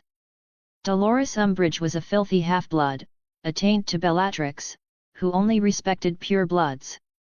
Umbridge flushed with humiliation. No one had ever spoken to her with such open contempt. Although British Wizarding Society didn't officially maintain a caste system, it was clear that blood status determined one's standing. The division between purebloods and muggleborns was the most widely acknowledged, but within the pureblood community itself, there were unspoken hierarchies. Umbridge felt humiliated. No one had ever spoken to her with such open contempt. There is never or anyone who said to her with the same tone that Bellatrix just done. Even though there is no caste system in Wizarding British, only blood status between pureblood and muggleborn wizard. There are still unofficially caste system among pureblood. For instance, the Weasley family, despite being purebloods, were considered a lower caste due to them living in poor conditions. In contrast, the Malfoys stood at the top, with their immense fortune. It is not because of Weasley being a Muggle lover. Even if they didn't become Muggle lovers, they are still lower caste because of their financial status. Gaunt family are looked down upon too and unofficially become lower caste pure blood. Even though they are the rarest British wizards who have Parseltongue magic that can make them talk with snakes. Their ancestor is Salazar Slytherin, the most noble wizard among pure blood. The Gaunt are still cast out from the rank of nobility and even looked down upon by the majority of pure blood. There are further examples. It is Longbottom and Potter. They have higher status because of their wealth and blood, so even though Death Eater branded them as Muggle lover, in terms of nobility they are higher compared to Weasley. But this is all unofficial. That Death Eater didn't want to directly acknowledge it, because their purpose is to control Muggleborn or possibly kill them. What are you looking at? Said Bellatrix while her wand aimed at Umbridge. Nothing, muttered Umbridge, because she just remembered who Bellatrix really is. She and her husband are the most elite and loyal Death Eater. Don't forget your task. Your only job is to convince Greyback to join the Dark Lord's army again. If you fail at even this simple job, I'll make sure the Dark Lord knows about it, Bellatrix warned, her voice low and sharp like a dagger. Rodolphus laughed, looking at the tensed face of Umbridge, who was just warned by Bellatrix. Hogwarts the day of meeting. Harry, are you sure your cousin told us to meet here? Ron asked, looking around the area with visible discomfort. They were standing a few corridors away from Argus Filch's office, a place most students avoided like the plague. The area always felt gloomy and tense, filled with bad memories of detention and Filch's constant lurking. A small crowd had gathered. Most of them were from Gryffindor, Hufflepuff, and Ravenclaw. Not a single Slytherin had shown up, and no one was surprised because Harry won't invite Slytherin. The risk of exposing the club's activities to someone potentially loyal to the Death Eaters was simply too high. Where's Dudley? Ron asked again, scanning the corridor. It's getting crowded, said Hermione, adjusting her robes. Just then, the Weasley twins arrived with their usual mischievous grins. I heard Harry called us for this meeting, Fred said playfully. They say it's time to reveal the truth about that night, George added, wiggling his eyebrows dramatically. Finally, the truth revealed! Fred exclaimed, placing a hand over his heart like a mock hero. Quiet down. We're waiting for Dudley, Harry said sternly, though the corners of his mouth twitched with amusement. The twins looked hurt with Harry's word, but the rest of the students chuckled at their antics. Oh, Dudley Dursley! Fred cried again with mock tone. The brave defender of Hogwarts students. The legendary hero who defeated the Dungeon Bat. But seriously, where is he? George asked, now genuinely curious. He's probably waiting until everyone has arrived before starting, Harry replied, glancing around. It seemed like everyone had come to this place. Suddenly, creak, something unbelievable happened. A door appeared. No, it materialized right into the wall in front of them. Gasps echoed through the group. That section of the castle wall had always been solid stone. Beyond it was supposed to be the outer edge of the castle. There had never been a floor there, much less a hidden room. The fact that a door had appeared out of thin air gave them a shock, even though they are wizards. Hello, everyone, Dudley said casually, smiling as he opened the door. Every single student stared in disbelief. There he stood, Dudley Dursley, grinning calmly. Even the Weasley twins were struck speechless. What in the Merlin name have you done? Asked Fred. Did we just see the birth of legendary wizard? Added George. Before they could continue, Dudley gestured toward crowd and pointing them to the entrance. Come on in. The room ready. Ouch, you cut us off, said Fred. Yeah, it seems the Hufflepuff is braver than Gryffindor, smiled George. Author notes, to read advanced chapter you can go to my patreon.com/zorojuron. Chapter 70, Chapter 70, Room of Requirement. Disclaimer, Harry Potter and all of its characters belong to J.K. Rowling. I own nothing but the original characters I make. Chapter 70, Room of Requirement. Failed. Look what you have done, roared Bellatrix, her voice echoing with fury. Her eyes widened in rage as she glared at Umbridge. Without hesitation, she cast the Cruciatus Curse. Umbridge was too slow to react. The curse struck her squarely in the chest and she collapsed onto the floor, screaming in agony. Pain exploded in every nerve of her body. She had never imagined herself on the receiving end of this curse. After all, she was always the one wielding it against helpless Muggle-borns. This was a humiliation she would never forget. 1 minute passed. Then 2. Still, the screams continued as Umbridge writhed under the curse. Bellatrix showed no mercy until her husband, Rodolphus, stepped forward with a warning. The Dark Lord will be angry if she ends up insane like the Longbottoms. Bellatrix finally lowered her wand, a sneer curling on her lips. "You're lucky," she spat, then kicked Umbridge hard in the ribs before spitting on her. With that, she turned and strode away, her cloak swirling behind her as she made her way toward Greyback, still seething, still needing to make someone pay. The mission is very simple, it is to convince the werewolf to join them as a Dark Lord army. Greyback usually listened without question, driven by both his fear of Voldemort and the freedom that came with serving him. It gave the werewolf permission to attack Muggleborns and half-bloods without restraint. But everything had spiraled out of control because of one woman, Umbridge. Her words, her arrogance, had offended Greyback so deeply that he no longer wished to listen. He growled threats instead of offering obedience. Bellatrix and Rodolphus were left as frustrated bystanders. This mission, after all, had been assigned to Umbridge directly by the Dark Lord. Their job is to become bystander and watch how Umbridge doing her first mission. Still lying on the floor, Umbridge trembled, her body still twitching from the aftershocks of pain. Her mind slipped into memories, back to the days when she stood proudly at the minister's side, Fudge's ever-loyal undersecretary. Back when power was sweet, and she could freely torment Muggleborns secretly with a smile on her face and no one to stop her because no one even knows about it. The taste of that authority had left her and she is the one who become the victim of the Cruciatus curse. She clenched her fists in silent fury. Yet she dared not retaliate. She knew the truth: once you join the dark side, there is no turning. There was no leaving the Dark Lord's service. You followed him, or you were hunted, and there won't be any forgiveness if you dared to betray him. The Room of Requirement.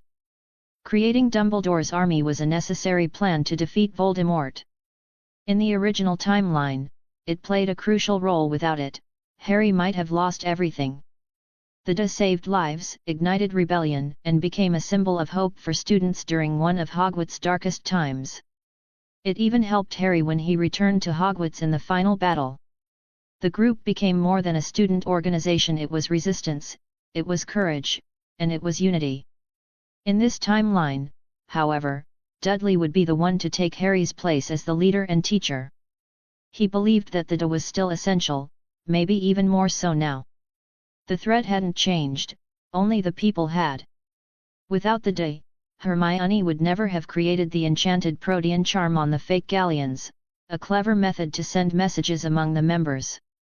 This was especially valuable in times of war, when communication could mean survival. The real problem came when Dudley needed to name the group. He had two choices: Dumbledore Army or Dudley Army. Dudley was just a nobody in the eyes of many. He didn't have the prestige or legacy of someone like Dumbledore. The only things attached to his name were that he was Hogwarts' top student and Harry Potter's cousin. That alone wasn't enough to inspire people. He chose the name Dumbledore's Army. It carried weight. It struck fear into Death Eaters and inspired hope in the hearts of students. It was a name that meant something. Other than him, only a handful of people knew about the Room of Requirement. It remained unknown to the rest, including Harry himself. The less people knows about the room, the safer his club would. It was something Dudley could use to hide his people. Taking inspiration from Neville in the 7th book, Dudley manipulated the Room of Requirement magic. The room could alter its location and appearance based on the seeker's need. If someone wanted a door beside Gryffindor Tower, the path would form, and a door would materialize near it. So, Dudley modified the Room of Requirement to create a hidden path that ended near Argus Filch's office, an area few students dared to approach. By doing this, he ensured that the room existence remained secret. Someone like Draco Malfoy would never be able to smuggle in the Vanishing Cabinet and use it to breach Hogwarts with his Death Eater. He knew he was changing the story. But he didn't care. He was a transmigrator and had already become one of the key players in this world. Maybe he was even the new protagonist now, not his cousin. So why not change the plot as he saw fit? "Dudley, where did you find this room?" asked Harry, clearly shocked.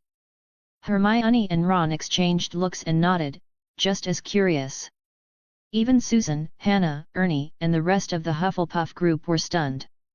They had expected Dudley to pull something from his magical pouch, not to discover an entirely new space within Hogwarts. "Quiet, everyone," Dudley said firmly, ignoring his cousin's question. "First of all, this meeting is to create a club, or more accurately, a class, where you'll learn how to defend yourselves against the dark arts. Just studying theory, without practicing wand movements or incantations, will get you killed in a real duel. So, who wants to learn, and who doesn't?" The room went silent. Then, a girl from Ravenclaw stood up. Her voice trembled slightly, but her eyes were firm. "Is it true? Is you know who really back?" Author notes: to read advanced chapter you can go to my Patreon. patreon.com/ZoroJuron. Chapter 71, Chapter 71, Memory. Disclaimer: Harry Potter and all of its characters belong to J.K. Rowling. I own nothing but the original characters I make. Chapter 71, Memory. "Do you really want to know the truth?" asked Dudley, his expression serious. Gulp. The room fell into a tense silence. Many of the students had come here with doubts about Voldemort's return, and Dudley's words only made their nerves worse. "Yes," said the same student quietly. "Please, tell us. What's your name?" Dudley asked. "Alice Daisy. I'm a second-year student," she replied. "Muggle-born," he followed up. "Yes," said Alice with a nod. No wonder she looks anxious, Dudley thought, reading the fear and uncertainty in her eyes. "All right. If you really want to know, then I'll show you the truth," he said, turning to his cousin. "Harry, I need your help." Harry nodded, expecting to recount the story, but Dudley raised his hand to stop him. "I don't want you to tell them the story. I want you to show them the memory." "You mean?" Harry looked surprised. Dudley nodded firmly, then turned back to the group. "You all wait here." He muttered a word under his breath, and a door appeared inside the room of requirement. Without further explanation, Dudley stepped through it. A few minutes later, he returned, carrying a shallow, stone basin with ancient runes etched along the rim, the Pensieve. "Who here knows what this is?" he asked, placing the Pensieve in the center of the room. Harry and Susan exchanged glances, they both recognized it. They had spent quite some time reviewing memories and one just like it. Most of the students inside the room remained silent, unsure. Only Hermione raised her hand. "Yes, Ms. Granger," Dudley said with a slight smile. "It's a Pensieve. It allows someone to view memories, either their own or those given to them by others," Hermione explained. "Correct. Congratulations, Ms. Granger." "Unfortunately, I can't award house points," Dudley teased. Laughter broke out across the room, and Hermione's cheeks turned pink. Dudley's expression turned serious again. "This," he said, gesturing to the Pensieve, "is how we'll show you the truth. You came here wondering if the Dark Lord has really returned. Professor Dumbledore and my cousin, Harry, have said it over and over, but still, many of you didn't believe them." He paused, letting his words settle over the crowd. "So today, we'll show you. Are you ready?" Silence. Dudley could practically hear someone gulp again. "Good. It seems no one's against it. Harry, come here." Harry stepped forward. Dudley leaned in and whispered into his ear, "Show them everything from your first year until the Dark Lord return." Harry nodded. Dudley then raised his wand and gently pressed it to Harry's temple, focusing as he channeled the spell. He had studied both occlumency and legilimency, enough to perform this carefully. A silver thread, shimmering and fluid, was drawn from Harry's head. He motioned it toward the Pensieve. As it made contact with the liquid surface, the thread dissolved, and a misty image began to swirl and take form. "I need everyone to line up and enter the Pensieve," said Dudley firmly. One by one, the students obeyed, curiosity and fear swirling in their eyes. Within minutes, the entire group had stepped inside the pensieve, to learn the truth of last year's event. The memory shows when Harry met Tom Quirrell in his first year, then followed by the Basilisk and Tom Riddle in the Chamber of Secrets. That wasn't all. The scene shifted again, this time to the encounter with 100 Dementors and the daring escape of Sirius Black. Finally, the pensieve brought them to the graveyard, where Cedric Diggory landed beside Harry Potter. Each time the scene changed, Dudley could hear someone gasping for breath. He could also see Cho Chang crying quietly, tears streaming down her face, while Marietta Edgecombe tried to comfort her with trembling hands. "Kill the other one," a cold voice rang from afar. "Avada Kedavra." The words shot out, followed by a flash of blinding green light. "Argh!" The girls screamed in horror. They watched helplessly as Cedric's lifeless body fell to the ground. Cho Chang, unable to hold back any longer, ran forward and tried to touch him, but her hand passed right through Cedric's body. It was just a memory, and nothing she did could change what happened. Before she could say anything more, the memory shifted again. Now, they were watching Peter Pettigrew slicing Harry's hand and collecting his blood. Dudley noticed Cho Chang sobbing slowly faded. Her eyes were wide with fear as she witnessed Voldemort getting a new and stronger body. He woke up from the cauldron. The creature that emerged was nothing like the normal man, Voldemort's snake-nose-less face screaming a work Dark Lord. Pale, serpentine face, with glowing red eyes, Voldemort had returned, in full strength. Gasps and whispers rippled through the students, many clinging to one another. Susan Bones clenched her fists even though she had seen this memory before. It still gave her a goosebumps, while Ernie Macmillan muttered under his breath, "Merlin, Harry told us the truth." "Wormtail, robe me," said the newly formed Dark Lord with a voice that sent shivers down their spines. Voldemort then started his ranting and finally touched the dark mark on Wormtail's hand. Everyone could feel the change in atmosphere. The graveyard was filled with Death Eaters now, forming a half-circle around Harry, who was tied on the tombstone alone. "What is this? Harry was just a boy, how did he survive all this?" Hannah Abbott whispered, shaking slightly. The next scene showed Harry tied to a gravestone. Voldemort was monologuing, taunting him, demonstrating the loyalty of his followers. Then came the duel, the first connection of their wands, the strange golden web of magic that held them in place. Sparks flew. Shadows appeared. The magic formed the memory form of the past people who had been killed by Voldemort and Wormtail, including Cedric, Harry's parents, and others.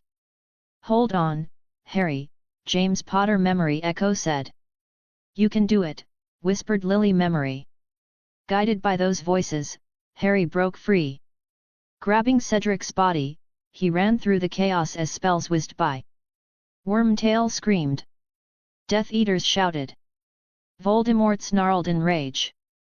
But Harry held on. The porte-clés glowed. A flash of blue light. And then, silence. The pensieve dimmed and the image faded, leaving everyone standing breathlessly in the room of requirement. Dudley exhaled slowly and turned to face them. "Now you understand," he said softly. "The Dark Lord has returned. And this is what we're up against." No one said a word, but in their eyes, Dudley could finally see it: belief, fear, and most importantly, determination. "Who's with me?" he asked. One by one, hands began to rise. Author notes: to read advanced chapter you can go to my Patreon. patreon.com/ZoroJuron. Chapter 72, Chapter 72, Dumbledore Army. Disclaimer: Harry Potter and all of its characters belong to J.K. Rowling. I own nothing but the original characters I make. Chapter 72, Dumbledore Army. The whole process of watching Harry Potter's memories took a day, but it was worth it. Dudley could see on their faces that the doubt had vanished. Those suspicious glances were gone, replaced by fear and perhaps even trust. Dudley nudged Harry, silently urging him to say a few words, but the boy didn't get his signal, so he pushed him. Harry was taken aback when Dudley pushed him forward, but after a moment, he gathered his thoughts and said, "Voldemort is truly back. But we have a choice, either we fight back, or we surrender. And I don't intend to surrender. Yet. We fight," shouted Dudley, and his words were met with a loud cheer from the students. Harry continued, "So, we've decided to start extra classes. We all know why Lucius Malfoy is here. Since his arrival, he's taught us nothing, he only told us to read and read and read. This is not helping us at all, and when we meet Dark Wizard we can't fight them at all because we didn't know how. So Dudley will teach us a few magic, especially on how to defend ourselves." Several students nodded in agreement, some student even cheering. "My cousin Dudley will be the one to teach us," Harry announced. "Dudley? He's really strong. I heard he even defeated Professor Snape." Whispers and murmurs filled the room as students reacted to the announcement. "Are you not satisfied that I'll be the one teaching you?" Dudley asked with a raised brow. "No, we're very satisfied." "Yes, absolutely." Their responses were enthusiastic, but Dudley didn't want to take full responsibility alone, and he knows Harry is really good at teaching other people. So he is also a good candidate who can teach others. "Don't worry, my cousin will also be teaching you," said Dudley with a smile. Some students' eyes lit up. They had seen Harry face Dragon and Dementors, and the thought of him helping lead the class sparked excitement. "Dudley, you said you agreed," Harry reminded him. "Yeah, I agreed. But you're just as capable. After seeing your memories, I know you can duel," Dudley replied confidently. Hermione also stepped forward in support. "Yes, Harry, I think you're a great candidate," she said. Ron grinned, and then Fred and George chimed in playfully. "Whoa! The Lion and the Badger. One of them defeated a dragon. And the other defeated a dungeon bat. This is going to be exciting." Their comments lightened the mood, and many students smiled and some even laughed. "Our class will be every Saturday and Sunday," announced Dudley. "And it begins tomorrow." "We understand," the students replied in unison. "Now, everyone can return to your rooms," said Dudley. "But, the door is gone," one student pointed out. Everyone turned to the entrance. It had indeed vanished. Dudley muttered something softly, and suddenly 3 doors appeared. One red, one yellow, and one blue. The students stared in amazement, clearly noticing that Dudley had summoned the doors without even using a wand. "How did you do that?" asked Harry. "Hey Dudley! Teach us!" Fred and George spoke up, their curiosity piqued. "Go back to your rooms," Dudley said calmly. "Gryffindors, use the red door. Hufflepuffs, take the yellow door. Ravenclaws, please use the blue door." "Hey Dudley, seriously? Teach us how you did that," said Ron eagerly. "Oh, that's a trade secret," Dudley replied with a grin. "What are you waiting for? Off you go." "Wait!" Hermione said suddenly. "They can't leave just yet. This class is supposed to be a secret, right? I think we need to write down our names first." Dudley blinked, then snapped his fingers in realization. "Right, we haven't even named the club or collected their names." In the original timeline, it was Hermione who suggested writing down their names, and once again, when Dudley forgot to ask for names or even think of a club name, she was the one to bring it up for them to write down their names. "I understand we need a club name, but why do we have to list our names too?" asked one of the students curiously. "It's better to know who's genuinely interested," Hermione replied with different answer patiently. "That way, in the next class, we can tell who actually plans to attend and who just came out of curiosity." "Oh, all right. That makes sense," the student responded with a nod. "Speaking of names," Dudley said, raising his hand with a confident grin, "I have a great one for our club." "What is it?" asked Susan, Her interest piqued. The others turned to look at him, waiting with a curiosity. Dudley beamed, then proudly announced, "How about the Dudley Army Club?" Susan's hand twitched, clearly resisting the urge to smack him.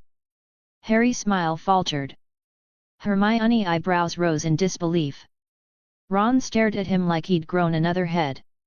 Everyone had their own reaction, and Dudley grinned even more as he watched them. He found their expressions hilarious. "Wait, Dudley, why your name?" Ron finally asked, frowning. "Well, I'm the one who'll be teaching you," Dudley replied shamelessly. "Whoa, our great and mighty teacher," said Fred dramatically. "Please, oh wise one, impart your knowledge upon us," added George, barely hiding his amusement. Laughter broke out. It wasn't even that funny, but once someone started, others followed. Soon, it became a bandwagon of laughter that echoed through the room. "All right, settle down a bit," Dudley said, waving a hand. "So, what do you all think?" "I don't agree," Ron stated bluntly. "Dudley, I don't think that's a good name either," Hermione added. "Even though I'm your cousin, I'm not supporting that name," Harry said with a half-smile. Okay, never mind," Dudley replied, chuckling. He had expected that reaction. Truthfully, he only suggested it to lighten the mood and get everyone to laugh. They resumed the discussion, tossing around names, debating seriously and jokingly. After a while, once everyone had thrown in their suggestions and nothing quite stuck, Dudley offered another idea. "How about we call it Dumbledore's Army?" Everyone went quiet. Dudley continued, "Voldemort fears Dumbledore more than anyone. So I think naming our group after him makes a strong statement. Dumbledore's Army is a name that represents fighting back, learning to defend ourselves, and standing for what's right." Some students flinched at the mention of Voldemort's name, but Dudley didn't care. They would all have to get used to hearing that name and facing it. Better to start now than later. Dumbledore Army. "Dudley, that's actually a good name," said Hermione, nodding in approval. Others murmured in agreement, and one by one, they all supported the idea. The name felt right, strong, brave, and exactly what they needed. Author notes: to read advanced chapter you can go to my patreon.com/zorojuron. Chapter 73, Chapter 73, Greyback. Disclaimer: Harry Potter and all of its characters belong to J.K. Rowling. I own nothing but the original characters I make. Chapter 73, Greyback. "What do you want to do with the names, Hermione?" asked Dudley. They had just finished naming the club as Dumbledore Army and writing down all the members' names. Hermione had also reminded them not to tell anyone about the club because they couldn't be sure how the Ministry would react if news of the class got out. "The reason the Ministry sent Professor Malfoy is not to teach us anything. Apparently, they're afraid Professor Dumbledore would train an army to fight them," added Dudley when they discussed it. Dudley is right. I also heard a rumor about the Ministry. Apparently, Cornelius Fudge is afraid of Dumbledore, and he thinks the students will be used to fight against the Ministry, supported Susan. Dudley's mouth formed an O, clearly not expecting that side story from Susan. The other students were surprised, and eventually, they all agreed to keep the existence of the class as a secret. Even Marietta Edgecombe, the one who betrayed the group in the original timeline, nodded, agreeing to keep the group secret. Before they all left the room, Dudley once again reminded them not to tell anyone, not even their own parents, about the club. Finally, the students started to leave the room, leaving Hermione, Ron, Harry, Dudley, Susan, and Hannah behind. Susan had considered herself part of Harry and Dudley group. A month of living together had made them closer, while Hannah was just accompanying Susan. Back to the present. I want to cast a spell. If there's a traitor among us, we'll know," said Hermione, with a guilty look. "Really?" asked Harry, surprised. "Yes. It's better to find out now rather than wait until someone leaks the class. We don't want the Ministry sending someone worse than Lucius Malfoy, she explained. Whoa, you're amazing, Hermione, said Ron, clearly impressed. By the way, Dudley, Susan asked suddenly, what exactly is this room? Her question made them all stop and turn toward Dudley. Well, this is a secret room I found inside Hogwarts, Dudley said with a small smile. A secret room? How did you control it? And where is the real entrance? Asked Hermione, eyes narrowing with curiosity. As for the entrance, I'll keep it hidden.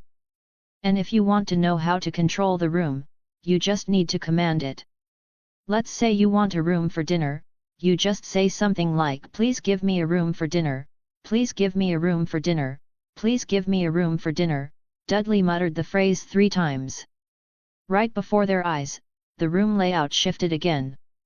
The training mats, shelves, and walls morphed quietly, replaced by a long wooden dining table surrounded by cozy chairs. Candles lit themselves above their heads, and the air filled with the warm aroma of roasted food. Everyone froze, stunned. Ron's jaw dropped. Blimey! Hannah gasped softly, while Susan's eyes sparkled with awe. This is amazing! Harry stepped forward slowly, running his fingers across the polished table. This place is alive. It actually listens. Hermione looked around with wide eyes, whispering, is this real? I've never heard of this room before, not even in the book. Dudley shrugged casually. Well, now we know it does, and no, Harry, this room are not alive. It had many complicated runes, and I believe it was built by the founder, Rowena Ravenclaw. They all stood there in silence for a few more moments, because they are overwhelmed by the magic that had just unfolded before them and the info about Rowena Ravenclaw, the one who built this room. Voldemort POV. While they were planning the secret class, Voldemort was enraged upon hearing the report about Greyback. Dolores Umbridge, who was limping on the floor, had pissed on her pants. She no longer held the arrogance she once did. Voldemort had truly become furious and cast the Cruciatus curse on her repeatedly. If not for a few Death Eaters who reminded him that she might go insane like the Longbottom couple, the Dark Lord wouldn't have stopped the attack. Did Voldemort care? Not at all. After her failure to recruit Greyback, he simply needed someone to vent his anger on. His Death Eaters were not truly loyal to him, and he knew that if he tortured them constantly, they might shift their allegiance and support Dumbledore instead. So Dolores became the perfect target, half-blood, useless, a punching bag, and the one thing she is good is to receive the Cruciatus curse. It is very satisfying to watch Umbridge groaned in pain. Dolores shivered even in unconsciousness. Little did she know, she would become a regular punching bag not just for Voldemort, but also for the Death Eaters in his inner circle. She could be cursed casually, unable to resist, as her wand had been taken away. Where is Bellatrix? Asked Voldemort. She went to capture Greyback, replied Rodolphus Lestrange. Suddenly, they heard the sound of apparition. A moment later, Bellatrix appeared, smiling, and she was not alone. She had brought Greyback with her. Voldemort smiled at the sight of Greyback in magical handcuffs. My lord, I brought Greyback here, said Bellatrix. Good job, Bellatrix, Voldemort said with a smile. Though his noseless face was grotesque, Bellatrix looked at the Dark Lord with lust in her eyes. Her mind had been eroded after years in Azkaban, surrounded by Dementors. Years of obsessively muttering the Dark Lord's name had made this monstrous man appear attractive, delicious, even. Her beauty had also faded considerably since she went to prison. So, Greyback, do you really want to betray me? Asked Voldemort coldly. My lord, no, denied Greyback quickly. I just didn't want half-bloods to taint your name. Greyback had been captured by Bellatrix. Even with his heightened senses, he had lost to her. After being humiliated by Bellatrix and now standing before the Dark Lord himself, he chose to submit and shift the blame to the half-bloods. Tainted my name? Voldemort echoed dangerously. Yes, my lord. I don't agree with filthy half-bloods, but I still want to serve in your army, said Greyback. Voldemort simply laughed. He knew Greyback was just trying to escape punishment, but the sight of him flattering him was amusing. Author notes: to read advanced chapter you can go to my Patreon. patreon.com/ZoroJuron. Chapter 74, Chapter 74, Muggleborns. Disclaimer: Harry Potter and all of its characters belong to J.K. Rowling.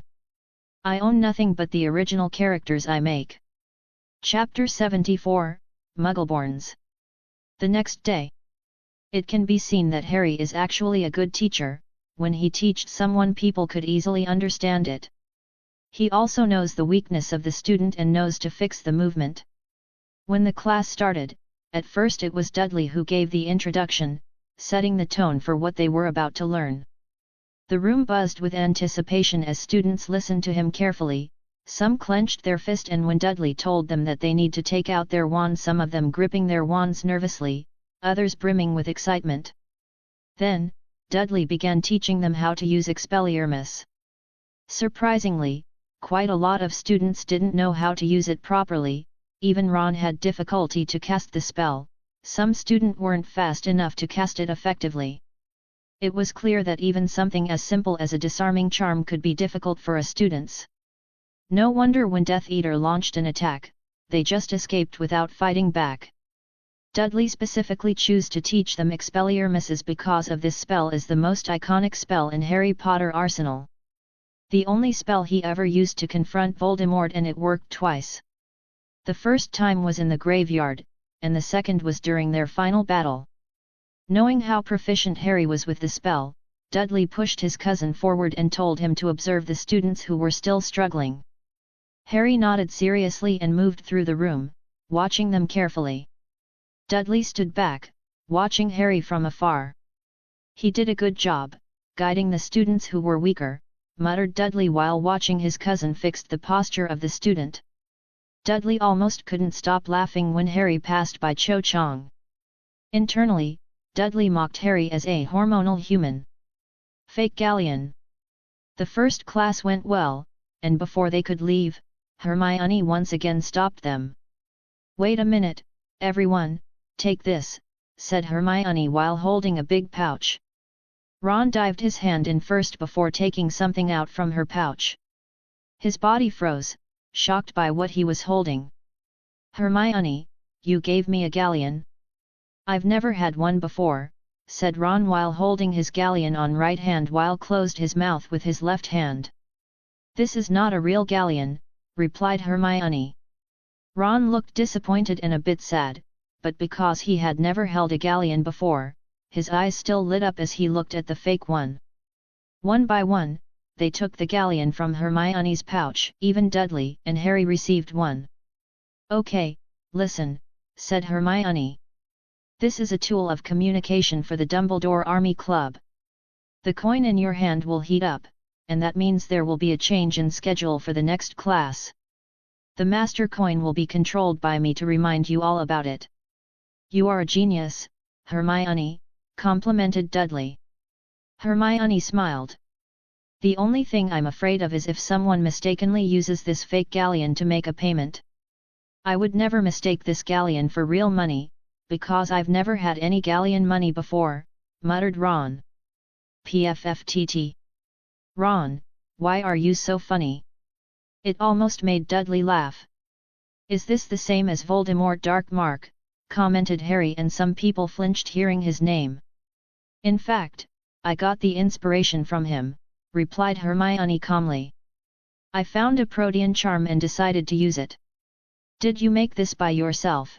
commented one person from a group of Ravenclaw students. "Yes," replied Hermione. "What are you doing in Gryffindor?" "You should have been in Ravenclaw," said the student from Ravenclaw. "Actually, the Sorting Hat suggested that I enter Ravenclaw, but I insisted on joining Gryffindor," replied Hermione. "What a disaster," they replied. Dudley clapped his hands to gather their attention. "So, for the next class, we will announce it through the coin. And please remember, do not mistake this fake galleon for a real one when buying something. This coin is important and will be our tool to communicate in the future. Muggleborns. Like yesterday, when the other students were leaving the room, only Dudley and Harry, followed by Susan, Hannah, Hermione, and Ron, were the last ones to step out. But this time, Cho Chang and Marietta Edgecombe were clearly waiting for them. No, they were waiting for Harry Potter. Did she want to pursue Harry now? This damn lucky boy, thought Dudley internally. But then he noticed that not everyone was leaving. There were also Alice, Daisy and a group of students waiting nearby. Okay, it looks like they're not here for Harry. Maybe for me, he decided, then approached them. Yes, what can I do to help you guys? Asked Dudley. Mr. Dudley, said Alice Daisy. She had become the unofficial spokesperson for a group of second years. We're Muggleborns, and we heard you are too.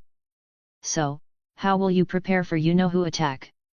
Yesterday, Alice had gathered the second-year students to learn about the Dark Lord and the First British Wizarding War. The more they read, the more afraid they became. Dudley unconsciously activated legilimency on her and managed to read her. No wonder they never appeared in the original series, he thought. It looks like me, as a Muggle-born wizard and a brilliant one too, made these fellow students look up to me. They've formed their own group. So, you lot are Muggle-born wizards? Asked Dudley. They nodded. Their actions didn't go unnoticed. Even Cho Chang, who was waiting for Harry, was clearly eavesdropping on their conversation. Harry and the others were listening as well. Dudley muttered a command for chairs, and the room shifted to provide enough seating for them. Okay, sit down first, ordered Dudley. They followed Dudley and everyone sat in their chairs.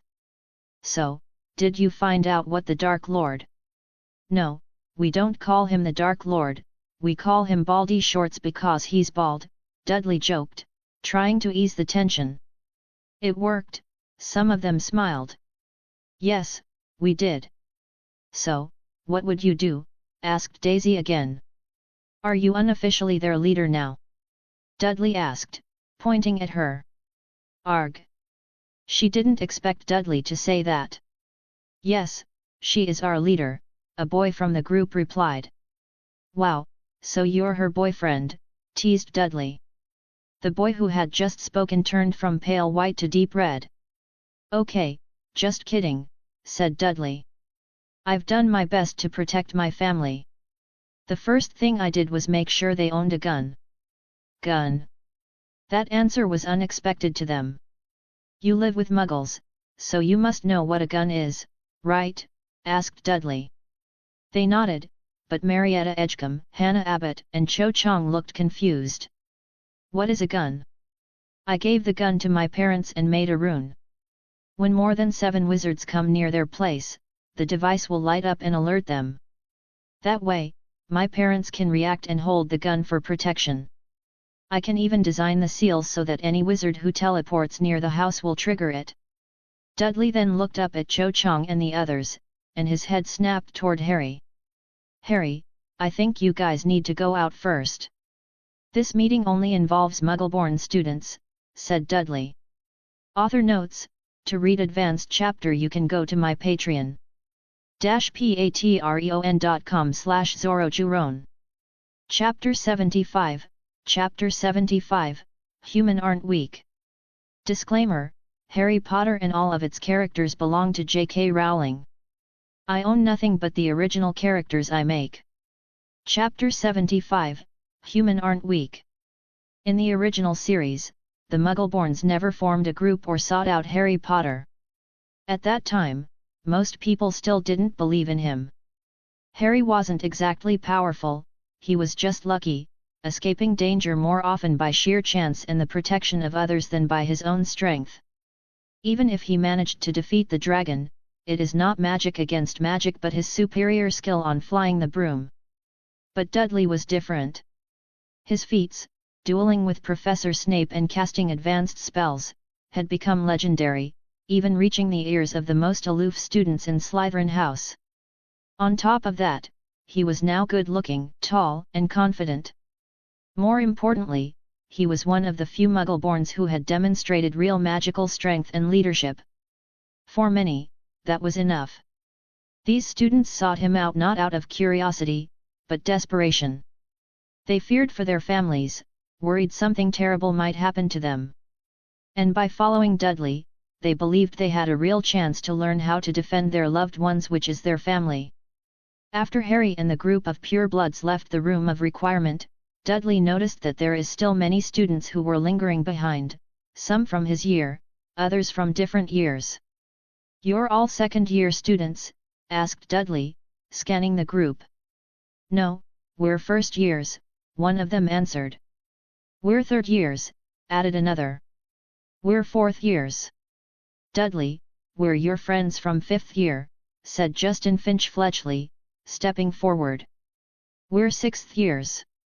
"We're seventh years," another voice chimed in. "You're all Muggle-born, right?" Dudley asked, just to be sure. "Yes, we are," several replied at once, nodding in unison. "Okay," Dudley said, folding his arms. "As Muggle-borns, you must already know the power of a gun, right?" "Of course we do," said a student from seventh year, "but, would it actually work in a magical battle?"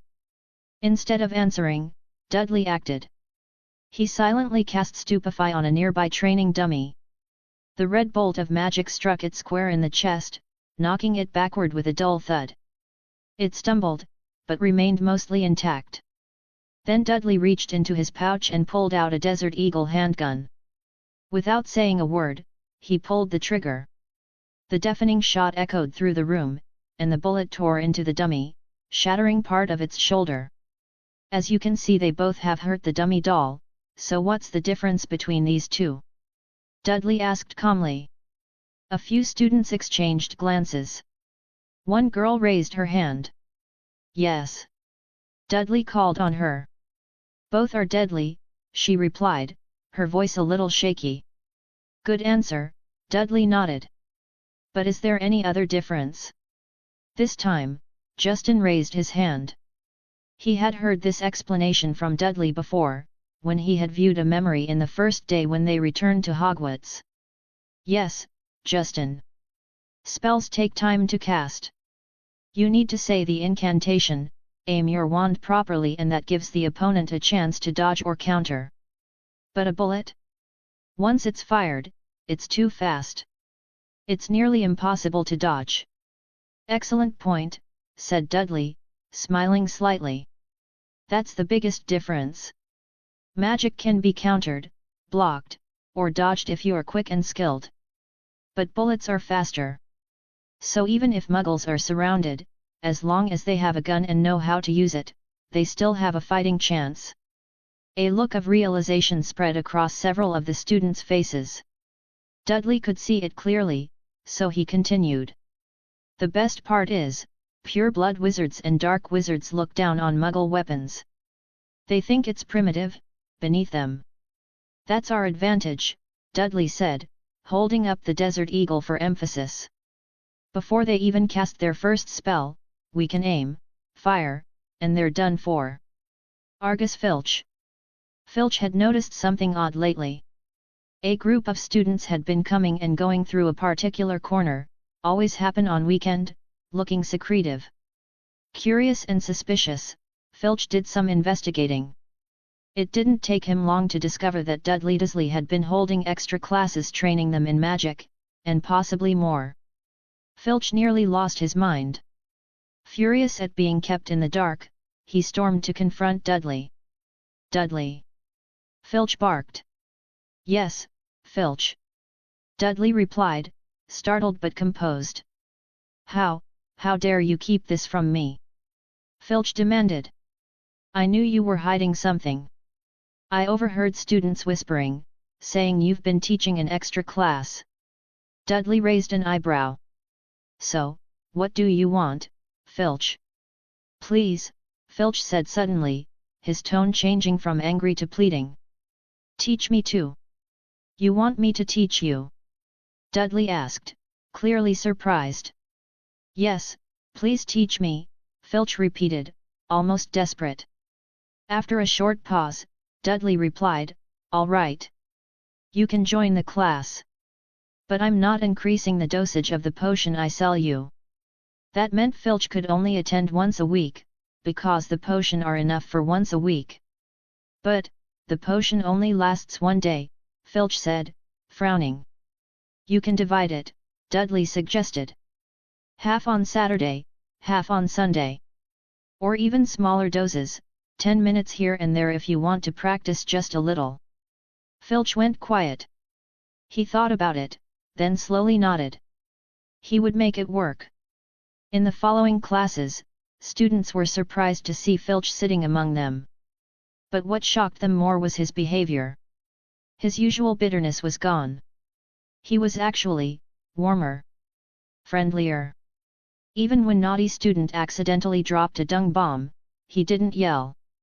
In fact, they heard him chuckle and mutter, not bad, before taking out his wand and drink something before casting a scour jiffy.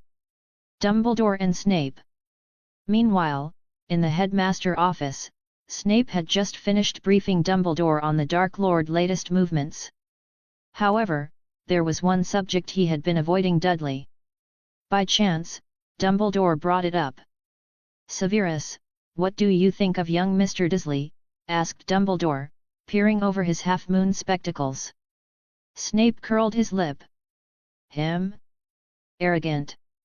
Believes he's talented, just like his mother once did. Dumbledore studied him for a moment. I believe he will help Harry in defeating Voldemort, the headmaster said softly. Snape went quiet for a moment before speaking again. The Dark Lord has placed him on the same target list as Harry Potter. Dumbledore's eyes twinkled at the news. Snape continued, the boy has the audacity to provoke the Dark Lord. He sends a patroness, mocking him. Every day.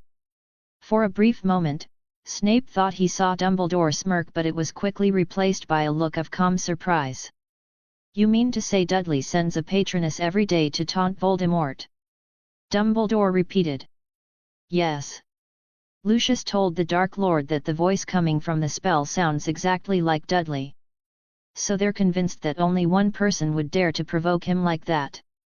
Dudley Dursley, cousin of Harry Potter. This is troubling, Dumbledore murmured. The room fell into silence. With his power, what do you think of my theory regarding him helping Harry Potter in battling Voldemort? Dumbledore asked after a moment. Snape, though reluctant, answered honestly. Yes, he is strong enough. In truth, I nearly lost to him in our last duel. He was only using fourth-year spells. If he continues at this rate, he might very well be the one who defeats the Dark Lord. Author notes, to read advanced chapter you can go to my Patreon. Chapter 103, Reinforcement. Chapter 104, Aftermath. Chapter 105, Exposed. patreon.com/Zorojuron.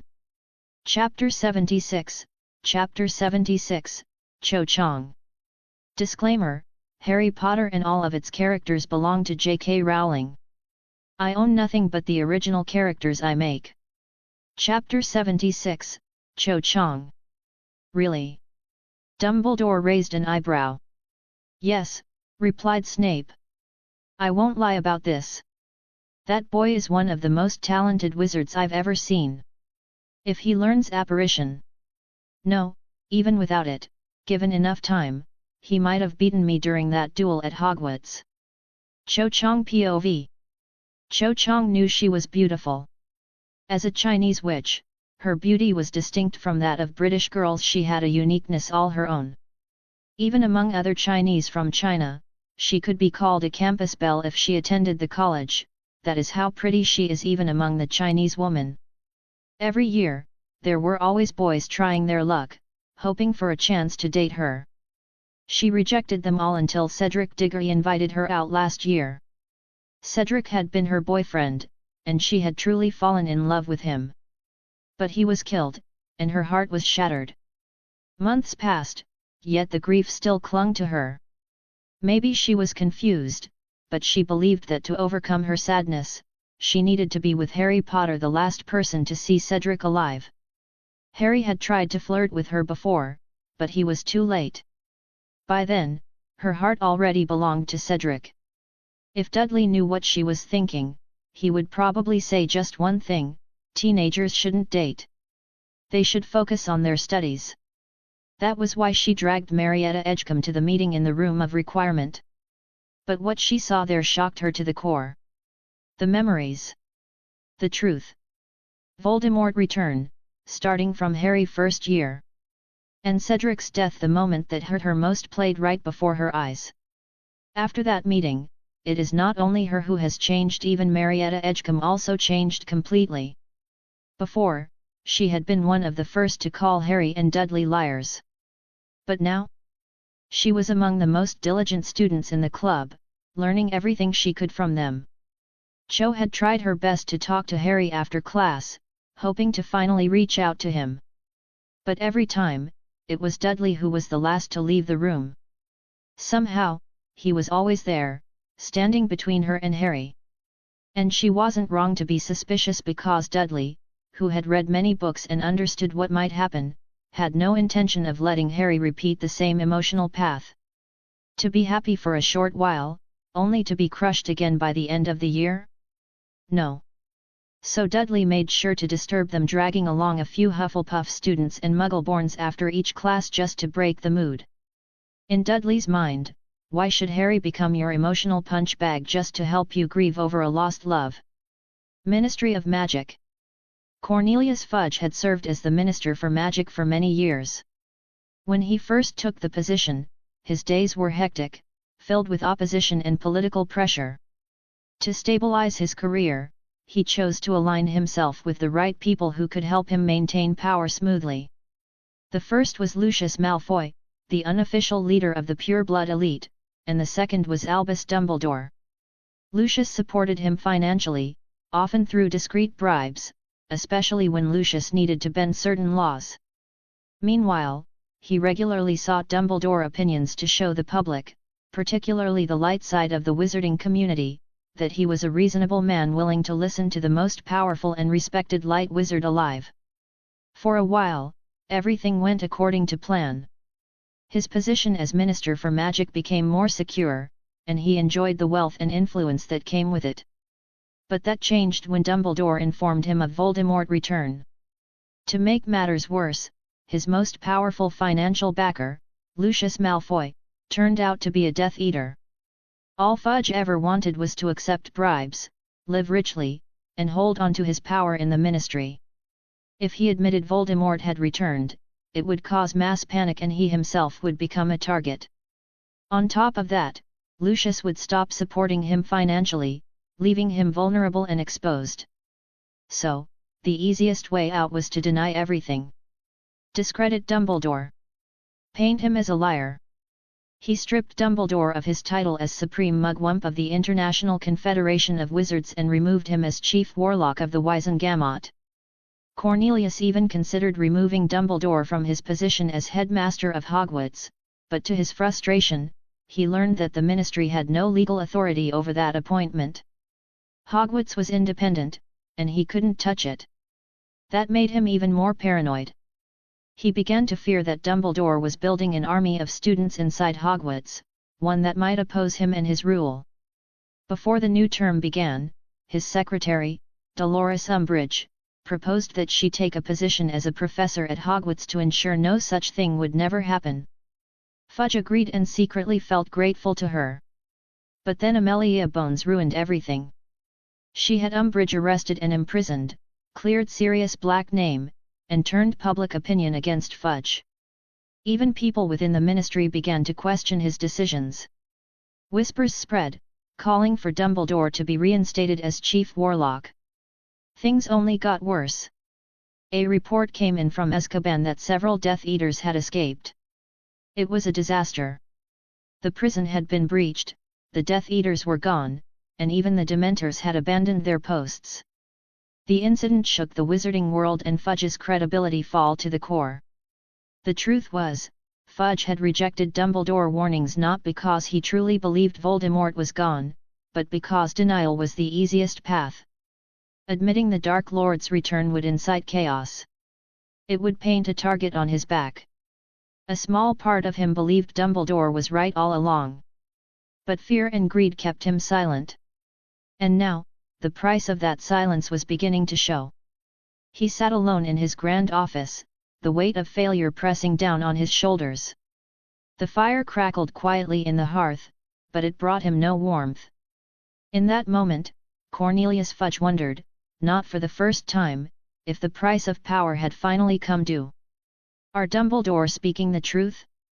Or he is just a delusional?